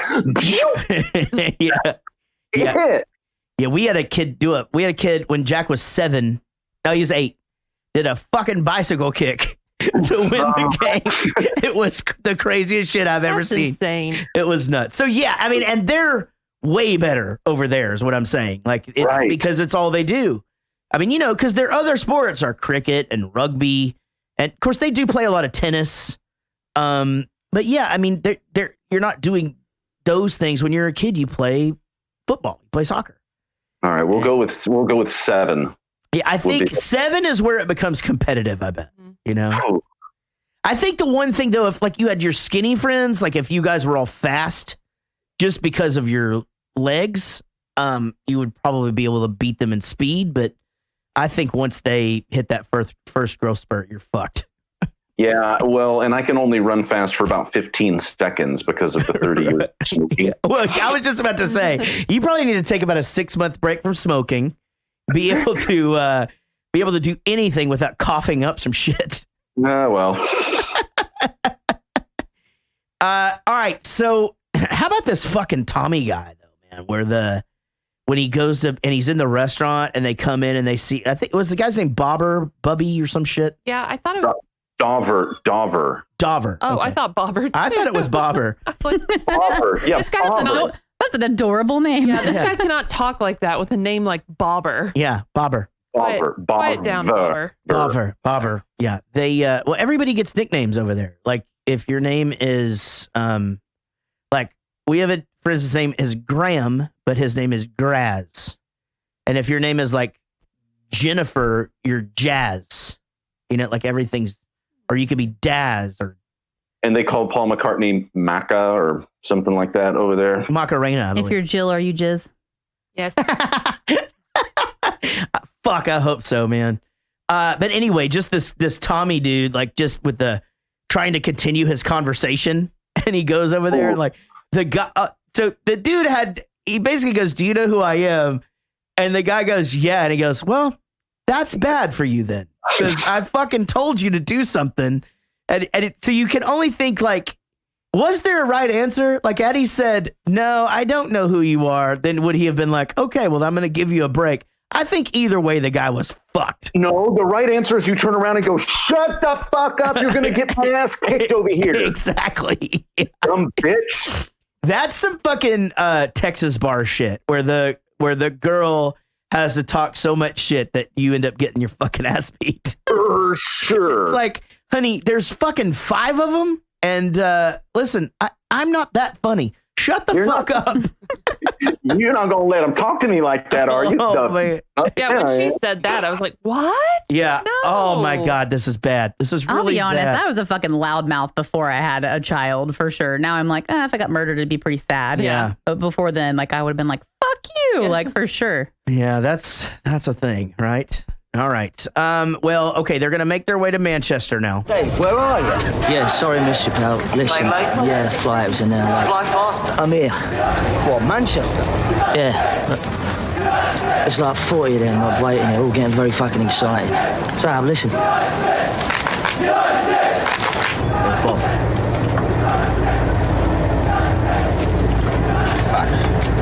Do you hear that? Yeah, man. Mate, they're waiting here for you. Don't roll into Manchester, do you hear me? All right, nice one. Oh, laters. We are fucked. What's happening? They're waiting for us at the station.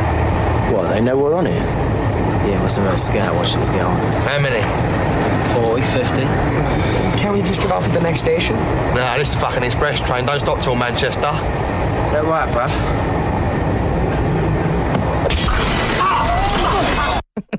Is that right, Brav?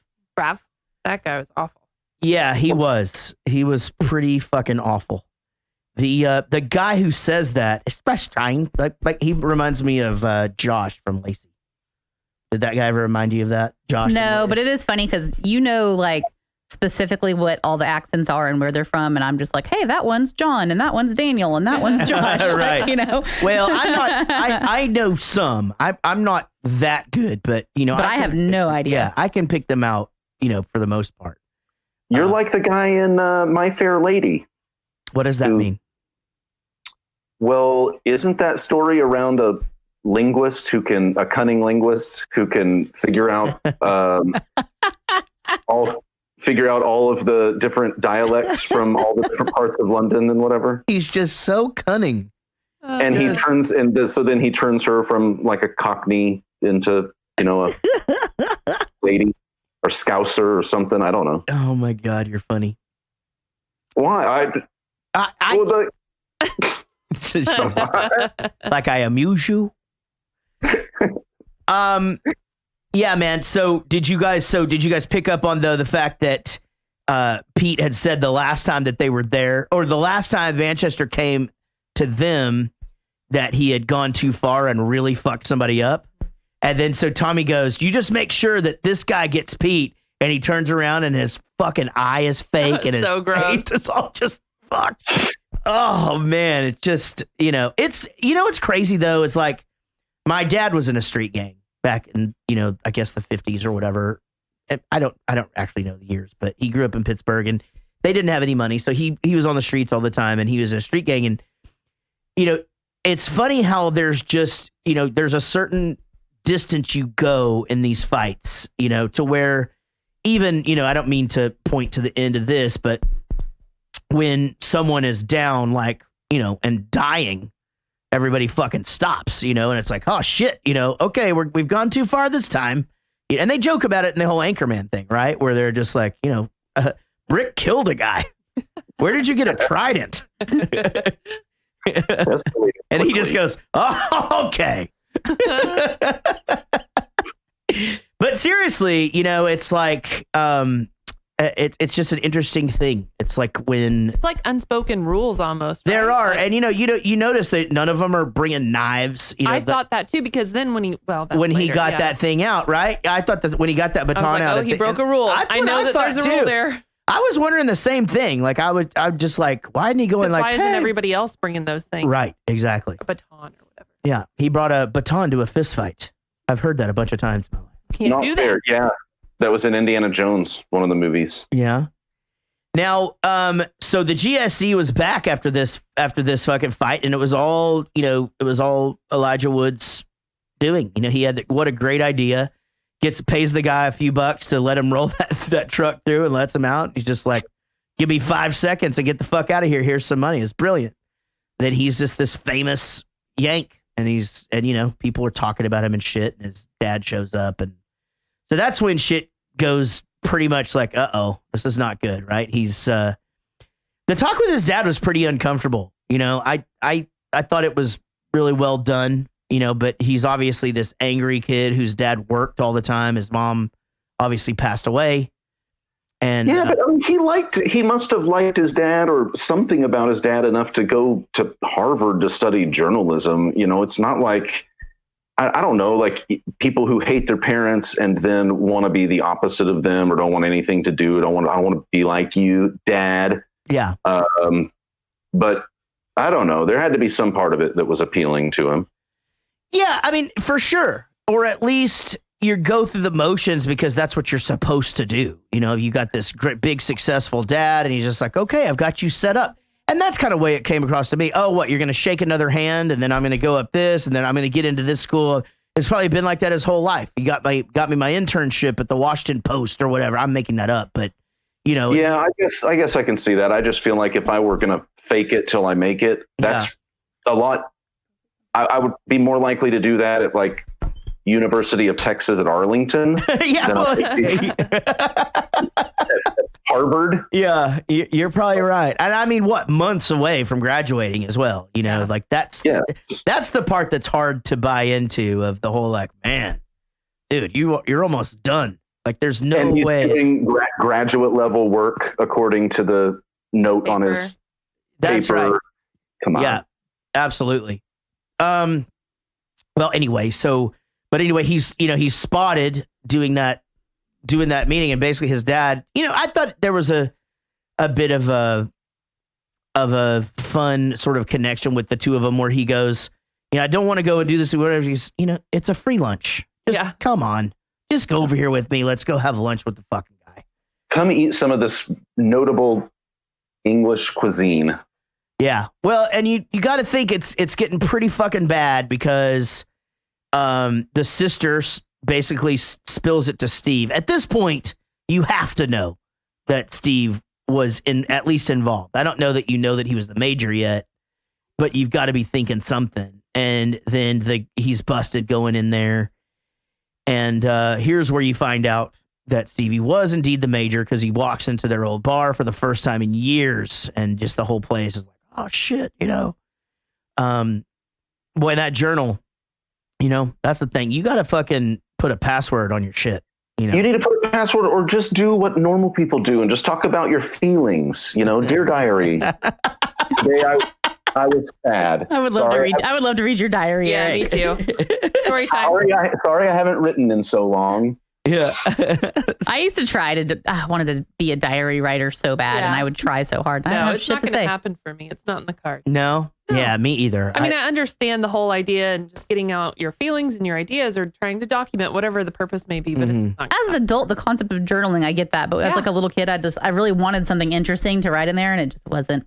Yeah, so and it'd be like the book fair kind that were like fuzzy, and the lock would always be broken. Oh, the locks. Yeah. I feel like this is more of a female thing, so the answer is probably no. But has any, and so, well, I mean, of course, this is open to Eric and Sean too. Has anybody ever been in a relationship with somebody that journaled? Anybody? No. Because I have, and I could see, because I don't like to go through people's shit, so like I don't even like to dig in her purse for keys. It just bugs me. I think people should have their own property, and that's your shit. But I would think that the temptation to like read somebody's shit would just be, for some people very, very hard to ignore. And so I do have a friend who basically lost a fiance because he journaled and wrote down all the shit that he was doing. See, and that's the thing. I always, even if you're not doing anything wrong or whatever, just putting it out there, it's like somebody's going to find it at some point. Yeah, exactly. Technology, man. There's so many apps. You can hide things. It says it's a calculator. All your shit's hidden in there. It's all over the place. That's why nobody knows what their kids are doing nowadays. Yeah. Can't be hard That's to true. hide a journal. Terrifying. Yeah. Well, yeah, that is terrifying. All right, guys, it is time for the next clip. I believe. Oh no. Well, we do need to say that Stevie does say here when he's talking to him in the bar, and he talks about the whole thing about how, I was the major and I saw Tommy's son get his fucking skull crushed, and I was just like, I'm out. And then I met your sister, and she said she would leave me if I ever come back. And man, did I not think this was going to go this way. I'm going to be honest, guys. I was not prepared for this, Eric. Well, it seems to happen about every 20 minutes or so. What? Oh, a clip?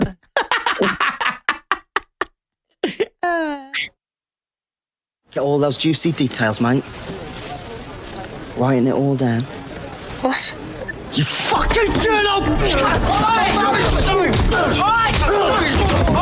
You sure you know what you're doing here? He's fucking undercover! Don't tell him nothing! I said, are you sure? What? You already knew? All I know is he studied journalism right at Harvard, but he's dropped out. We found his journal, full of stories about all of us. It's just a fucking diary. Ned saw you at the Times with a couple of journals. That was my dad. He's the journalist. You knew that. Your man's a fucking journo and you knew about it. Look, that don't mean nothing yet, Bob. You what? He studies to be a journo. His old man is a journo. What's the fucking difference? You let one of them get in with us. I wasn't trying to get anything. You shut up! I don't care who he is or what he's done. You don't do someone on the deck. What's fucking wrong with you, eh? He's gonna bury us all and what? You're just gonna sit down and watch him do it? Nah, Steve. You're the major. You started this firm. I'm speaking for all the boys here when I say we've got the biggest ruck of our lives coming up, and your brother's too much of a bottle job to lead us. The GSC is Pete's firm, all right? He calls the shots. Yeah. Did he say you don't do someone in the dick? Yeah, is that what he said? On the deck? I couldn't figure that out either. Is that like their home, like their little turf, the bar or the right? Oh, you don't do so someone. Maybe you take it outside, or maybe you go somewhere that's not at home or something. But then again, he just fucking. You don't dig someone in their duck? No, you don't do them in the dick. Like this doesn't work. Docking. It's docking. It does if you're uncircumcised. Yeah, which penis opens up to accept the other penis? Right. Well, you open them both up. Situation and like then that. they stick together because like a Chinese finger trap. Because of the semen. Oh, this is the word. Oh, the pre-cum, you mean? Well, that too. Oh, on your timing. He's saying, James is saying, as in on the floor. Oh, the guy is already on the floor. Don't kick him. You don't kick them when they're down. There's the rule. Yeah. Yeah. So interesting, but obviously that doesn't. In a street fight, that couldn't be a thing. You're just saying that. You're supposed to say get up or something like that, right? Or I don't understand. Or you say hit the deck, like if someone's Whenever we do movies, whenever we do English movies, we need to have somebody else on here, and they're not allowed to talk unless we're just for translation. Yeah.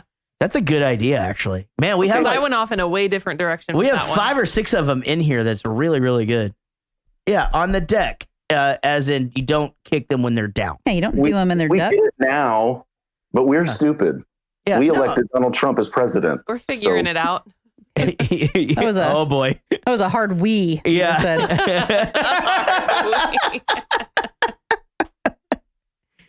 No, that's the old cast. Sorry. Right. Sorry, what happened? Huh? Yeah. Well, this is obviously this always happens in movies, right? The fucking lieutenant gets pissed off because he's not, getting the respect he needs, and the fucking guy who's in charge is not doing what he's supposed to do. So he goes and he meets with Tommy, tells him that the Yank is a journo and that the major is there at the club, and basically fucking just throws him to the dogs, right? I mean, and should have got his fucking ass kicked for that. Yeah. But the thing is that he's not even, he's standing there, takes them to the place, and then he's about to tell him, wait, okay, don't do, and then just gets knocked the fuck out, right? And then that's true. And then the dudes just come through windows like they're fucking commandos in the goddamn, like in some fucking crazy video game or whatever. Yeah, they rappelled down through the windows. Like guy comes in with a firebomb, like Planet of the Apes or some shit, where they just like fly through things. And why? Yeah, and but I guess they set the bar on fire because that's their home turf or whatever. But yeah, he whispers in his ear, dude, he's like, you die tonight and me and you are even. It's like, oh God, that was fucking fucked up, right? That was probably the most tense besides the final little piece. Absolutely. Well, I actually thought they were going to kill the fucking guy. They don't, he's hanging on or whatever. And then you have the two guys, the two best friends have to fucking work their shit out. And he basically just tells him, you're fucking gone. Go away. He was like, trusting lads has always been my problem. And, he trusted him really bad, And then Shannon shows up and beats the shit out of him in the hospital. And he just stands there. Like that other movie we just saw, remember? The other movie that we just watched, the wife starts beating the shit out of the Gerard guy. Butler. Yeah. And right. Yeah. Because he knows that he deserves it. Those are all movies Genevieve, Sean right. picks. Yeah, who picked this one, Sean? Sean, is everything okay at home? In all the movies Sean picks, a girl beats the shit out of a guy, and the guy and he just stands sits there there and takes it. No, Sean, do you want to talk to us about something? Blink twice if you need help. I don't know. I haven't seen this movie in so long since when it came out. And I thought it'd be good to incorporate our UK people too. So. Yeah, great. Well, so Paul Horton is saying, this isn't too far fetched. West Ham and Millwall hate each other and wouldn't grass each other up. Not familiar with that turn of phrase. I think it means wouldn't get each other high. Wouldn't grass each other up. I just made that up. Grass up. I just made that up. So, finally they're going to settle all this for once. I wondered why they wouldn't just wait for the game and just let it build up, but he's ready to fucking settle all this shit. And, he's basically telling the dude he's got to go home. And, my brother's in the hospital. You need to get the fuck away from here. And we all know what's going to happen, right? But how about go ahead. I looked that up. What he's saying is, to tattletale on somebody. So you wouldn't, even though these two guys hate each other, these two firms hate each other, you still would not go and rat somebody out. Yeah. Grass means not to snitch. Sam says, dob them into the police. Every explanation just has another word that I don't know. Are you saying Pam or Pan? Guys, I think I can clear this whole pan situation up, actually. It's PANM. Were you guys surprised, those of you watching this for the first time, when she's there by his hospital bed and she's like, you're going to be fine. They say you're going to be okay. It's just going to take some time. And we're leaving tomorrow. Like, yes. I was very surprised that I was too. I felt like he was protecting her brother. Yeah, and there was an explanation for why he was there. But did she even know any of that? Well, I mean, yeah. I mean, Elijah Wood tells her when she's packing, he goes, he was there to protect us or whatever. But it's like she had already made up her mind at that point. Already, yeah. Dob, by the way, Dob equals tell. So tell, I'm going to dob you. Well, and she wasn't wrong. I mean, she showed up and they were like, there's his wife and kid. Go fucking get him. Like, she knew it wasn't safe for the baby there. Yeah. Good question. I mean, good point. Good fucking going, Casey. Yeah, I don't know how to answer that, Casey, but that is good.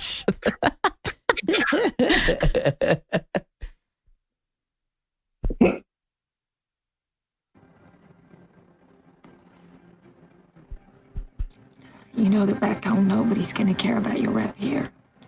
You know that, right?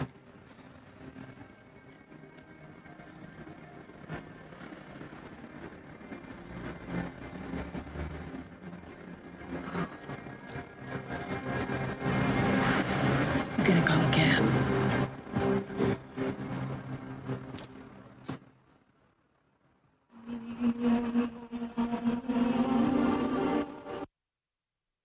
Oh, They tried to make him look hard, like he's changed from Harvard college kid to like deeply ingrained in this lifestyle over the course of 4 weeks. Yeah. But he still looks like a fucking pussy. Yeah, you can't rough up that face. I don't know, man. I mean, I think that sometimes it's the small little wiry guys that you got to be worried about. You know, that's pretty common. You know, I mean, they're little scrappy fuckers. True. We all have that person from our school who was little and you didn't want to fuck with. No, he beat the shit out of everybody. Fucking crazy, right? It's you're right. Man, Aaron Rodriguez is in the chat room or is in the chat, like speaking some kind of other language or whatever, and then doing laughy face. It's Russian. He's speaking Russian, or they are speaking Russian, and then doing laughy face. And I'm gonna be honest, are you worried he's making fun of you? I think they're probably making fun of me. Yeah, I bet that's what it is. It's like I have Google translated most of these. It might be a bot. Yeah, I was about to say, I have a feeling it's not even real. I like that it's a robot with a sense of humor. Robot's cracking itself up or over at there. least it thinks it has. I like that it just laughs in the middle of the sentence. So it's like, hand me remote. Please hand me remote.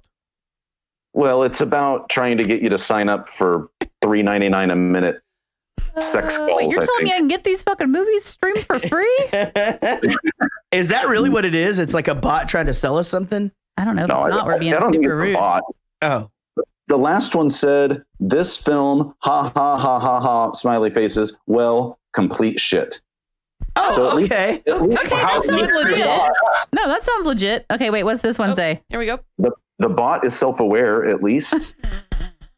Let's see. So there's another one. Wait, he can understand us, but he can't respond to it in English? He says, sorry, it's Russian. We all knew that. No, we got it. We just thought you were fucking with us. Sorry, we said you were a robot. we just thought you were fucking with us. So, yeah, welcome. I was just learning to love.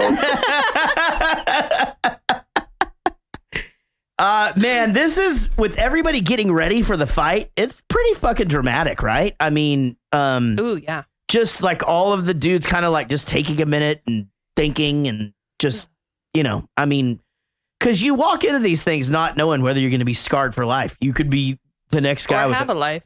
Well, good point. You could be the next guy with a glass eye, you know? What? Yeah, it's a poem I just wrote. It's called Don't Cry, Dry Your Glass Eye. No, it's called Dry Ya. Why'd you say it like you were fucking Fran, whatever name? Fran Drescher. Don't fight. You could be the next guy with the glass eye. That pretty good? No. All right. I think that was okay. Not your best work. Yeah. Actually, this might be insightful. Here's Paul Horton again. Paul says, there has been deaths between Millwell and West Ham. A Millwell fell on a train tracks and was run over escaping West Ham fans, and a West Ham fan was chased and stabbed to death at the embankment. Jesus Christ. So yeah, Wow. I mean, which again is why they're fucking shut the shit down, right? You know, and taking it very, very seriously as far as, and I'm sure, you know, the reason those guys have to put their hoods on is that, you know, the police know what they look like. You know, it's not that really that difficult to recognize them. It says you should watch the spoof film of all football hooligan films, Hooligan Factory. Oh, okay. So there's a bunch of, so this is like a whole category of films. There's a bunch of like hooligan films. Is it like whenever like Remember the Titans came out and everything was weird like that for like a couple years? Yeah. Or maybe. What was weird? Like Blindside and then Remember the Titans? What else? there was like a bunch of like just. Oh, We Are Marshall? Oh, that, yeah. But they're saying a spoof. No, I'm saying that's what I'm saying. This has to be a whole genre of movie if there's a spoof about all the movies. Okay, so there's a bunch of hooligan movies. Right. Oh, I see what you're saying. There's a second one of these. Green Is there Street really? Hooligans. Really? There's a third one.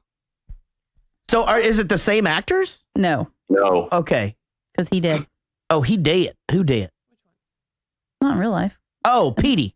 Yeah, unless it's a fucking zombie movie. I don't He know. only called him Petey when he was when he was dressing up as. He's like talking about. He's like, where is she? What she? No, the third one, a dinosaur pterodactyl comes in, grabs his body, takes him into space, and then they play space soccer. I like that. Oh. That sounds good. I'm gonna watch that shit for sure. I found a new bit for my pre-synopsis when I don't have any idea what the movie's about. There you go. Now Get into space. Now, all right. Also, this, we've talked about this fight a bunch. The guy gets the baton out or whatever, and this whole thing where he starts to yell at her to come there or whatever.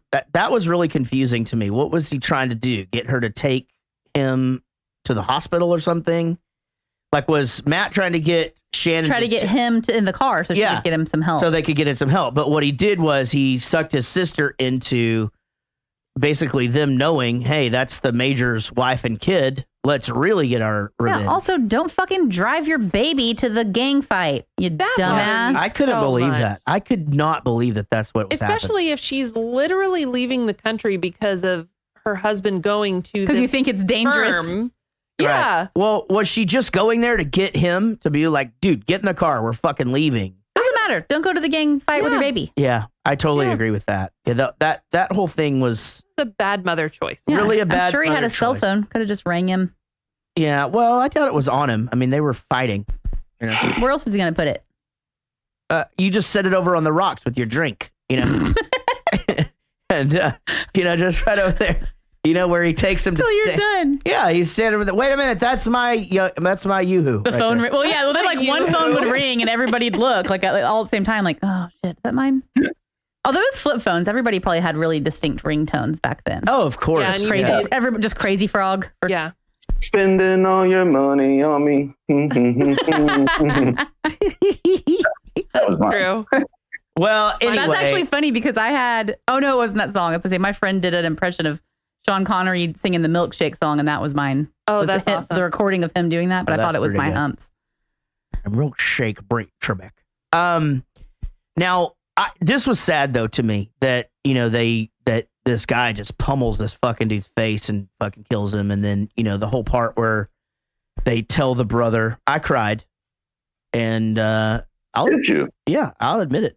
I fucking cried, and I thought the brother was getting strangled in the hospital by somebody else. Well, do we even talk about the friend, like the guy, the one that you thought was Bobby or whatever? Yeah, Bobber. But the fact that he like redeems himself and the whole thing. Well, yeah, he says, if he first of all shows up to the fight, but second, he's like, if you want to make up for what you did yesterday, go over there and save my brother's family. And he does like a really cool fucking kick. Yeah, both feet off the ground. Yeah. That was like a kangaroo. Yeah, it was fucking cool. It's just interesting that he would do that, like sacrifice himself, because in the middle, Elijah Wood says, it's not even about them having my back. It's like the fact that I have theirs. Yeah. And that he really did like sacrifice himself for them. Yeah. Yeah, he did. Crazy. Yeah, stood up. Because he knew that guy was going to kill him. He definitely knew that the guy was going to fucking come over there and just absolutely beat the fucking shit out of him for sure. But I mean, yeah, you don't say things like it's your fault your son is dead to somebody. Unless you want to die. But he'd already gotten his brother hurt. He wasn't going to let his wife and child get hurt. You know, you That's killed for his your brother. son. We didn't. Man. Yeah. I mean, he wakes up and his brother's gone. His wife is left with the kid. Yeah, exactly. Ugh. You got to think, though, in your heart of hearts, that he was able to reconnect with her and say, look, I mean, here's what happened. Yeah, and I've lost hopefully. my brother and I'm not going to do this anymore. Or maybe she's like, okay, fucking move to Boston away from all that shit. Yeah. You know, I mean, it seems like they had a good relationship and his heart was in the right place. He was there to try to get this kid to fucking get away and not get himself killed for being a journalist. And, you know, quite frankly, you know, fuck. And frankly, Man, you look like shit.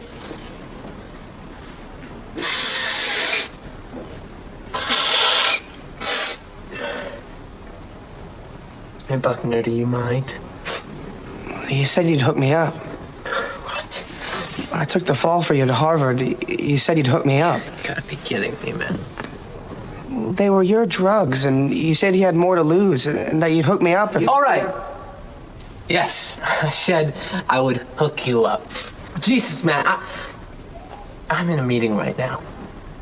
Call my office, talk to Cindy. She'll make an appointment for you. You gotta be joking me, spineless shit. That you'd hook me up. All right, yes. I said, the fuck is this? This? It's my ticket back to Harvard. Give me that.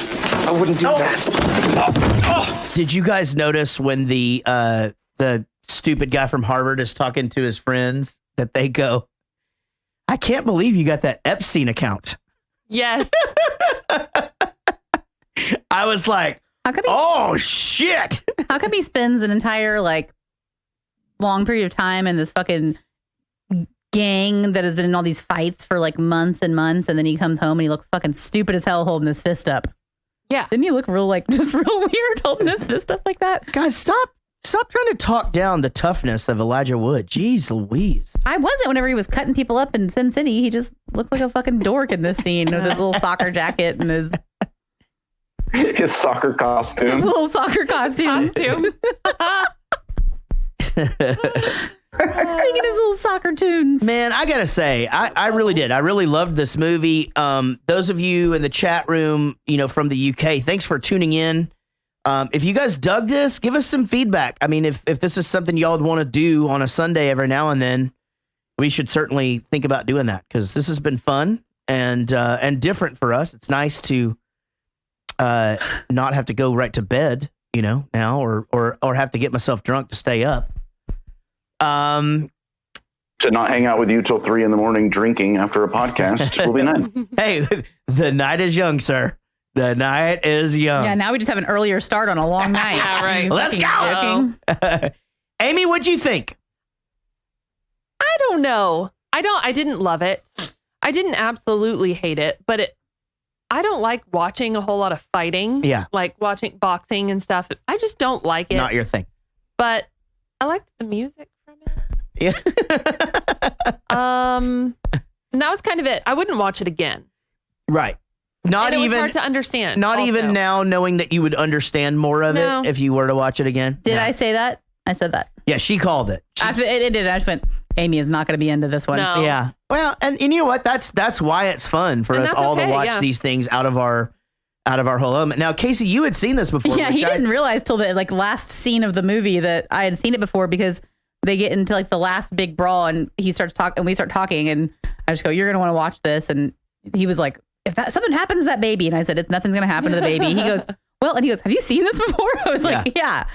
Well, I was like, I was thinking, you know, like, and it's funny that it went that direction of them like actually going towards that car. Cause I was like, okay, kid for a kid is not a thing. Like, fuck. I'm like, yeah, when he went Jesus up Christ, you know, I mean, and I could see them hitting the girl or something like that, which Jesus Christ, that would be fucking terrible too. Now you were seeing this for the first time, Eric, and you're a fan of the Premier League of that whole thing. And so, you know, did the tie-in help you to enjoy it, or what did you think about this? Yeah, maybe that is it, because had this movie been about hockey hooligans in wherever the fuck they put Canada, I probably don't care about this movie even a little bit. But I not only like soccer, but I have a big interest in kind of the culture around soccer and what match days are like and that kind of stuff. I've never been able to go over and watch a match at Goodison Park, and might not be able to. They're going to build a new one, and so the old lady will be no more. So I think those things combined kind of started me at a higher level than I would have otherwise with a movie like this. Sorry to interrupt you. I'm going to come back to you, but I just don't want to lose this in the chat. They're talking about another one that we could do, and they're talking about Lock, Stock, and Two Smoking Barrels, which is a great fucking movie, and I'd love to do it. But they're talking about how we wouldn't be able to understand that. The thing is that we'd be able to use the subtitles. So that's how Casey and I get through Peaky Blinders, and and what's the other thing that we used to watch? Game of Thrones and things like that, because quite frankly, they do talk really fast, and you get and especially in those bar scenes where you can't quite hear it all. I have to do that with Crocodile Dundee too. I translated the last Russian thing, and it just says, "Fuck, it would be better to fuck vodka than to be sober and pissed off, in essence, about empty." Yeah, well, there you go. And I agree with that. I think no truer words have ever been spoken. That sounds like a t-shirt. Hey, let's save that and Sean, make that a t-shirt. No, let's make it a review of our show and put it on. It'd be better to fuck vodka than. Hold on. The translation of empty could be the term nothing. So read it back that way. It'd be better. I liked it better last time. Eric, sorry I cut you off earlier, man, but I agree. I think just the fact that there's a for me, I think I just have an interest in that. Again, being around a real, former hooligan for 6 weeks and hearing the stories that I've heard, and obviously being in that country for so much and knowing how big of a deal football is to, not only everybody in cities, but, the working man, this is their shit. This is how this is their entertainment. This is their, it's what they do as friends and as families and things like that. Besides music, is football. And we play Wii bowling. True. Very true. Wonder if we could get him to open that up tonight. But yeah, man, I really enjoyed this a lot. I was completely sucked in. I actually didn't find the acting to be bothersome. And I actually think that, and I tried to watch Sons of Anarchy. I watched the first 2 seasons and I thought he was pretty bad in that. But again, it is what it is. I had a great time. Thought it was really fun. And was glad. Good suggestion, Sean. Good job. Guys, we're on live periodically. So all you got to do is follow us on our Facebook page. You can find us actually anywhere. Our website's JarrettGoesToTheMovies.com. Facebook is Jarrett Goes to the Movies. We'd love it if you go over there and like it. And why not join our fan page, which is Jarrett Goes to the Movies fan page. You can find us on Instagram at Jarrett Movies, JARET Movies. And again, if you'd like to support the show and be in our family, we're always having a lot of fun, and you get to know some other people who enjoy the show. It's really a good group. Patreon.com/Jarrett Goes to the Movies. You can email us at JarrettGoesToTheMovies@gmail.com or text us, leave us a voicemail. Would love to have you guys from the UK. The number is in the thread right now. And if you're just listening to this in the UK, 714-451-6029, 714-451-6029. Would love to have you guys call and leave us a message. This has been a real fun, good idea. Whoever came up with this. And anything to add, anybody? Well, you're just saying that it was a good idea because it was your idea. Oh yeah, that's true. That is true. Well, it wasn't my idea to do the movie. It was my idea to do this movie on a Sunday where they could pay attention, and so it's been a lot of fun. We really appreciate you guys supporting us, for listening, and just for keeping us going. 4+ years in, still having a lot of fun doing it. Amy, thank you for taking time away from your family to join us. And Eric, as always, you're just goddamn awesome. And Sean, thanks for the hard work, babe. I'll see you whenever I press stop and we're still sitting here talking about whatever we're going to do next. Yeah, you want to go sit down there? Yeah, let's go sit down there. Cool. And for everybody else, we will see you guys down the road. Shares. Oh, shit. Okay, guys, thanks for sharing. If you share our post, we will say your name. Tess Green, Nick Brignoni, Joey Bishop, Papa Woody.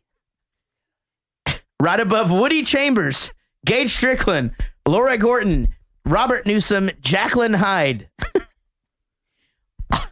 Oliver Closeoff, Rob Popplestone, Devin Miles Curtis, Kareem O. West, Daniel Cotton, Ad Craner, Vinnie Cataldo, Lee Nover, Vienna Freeman, and Lou Brickens. How did you not laugh at Oliver Closeoff? Oh, because that one, I don't know. I kind of got, but Lou Brickett is really fucking funny.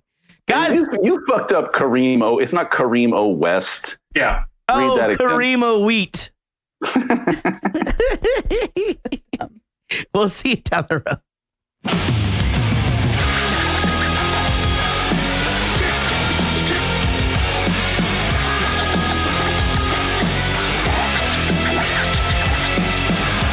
Oh.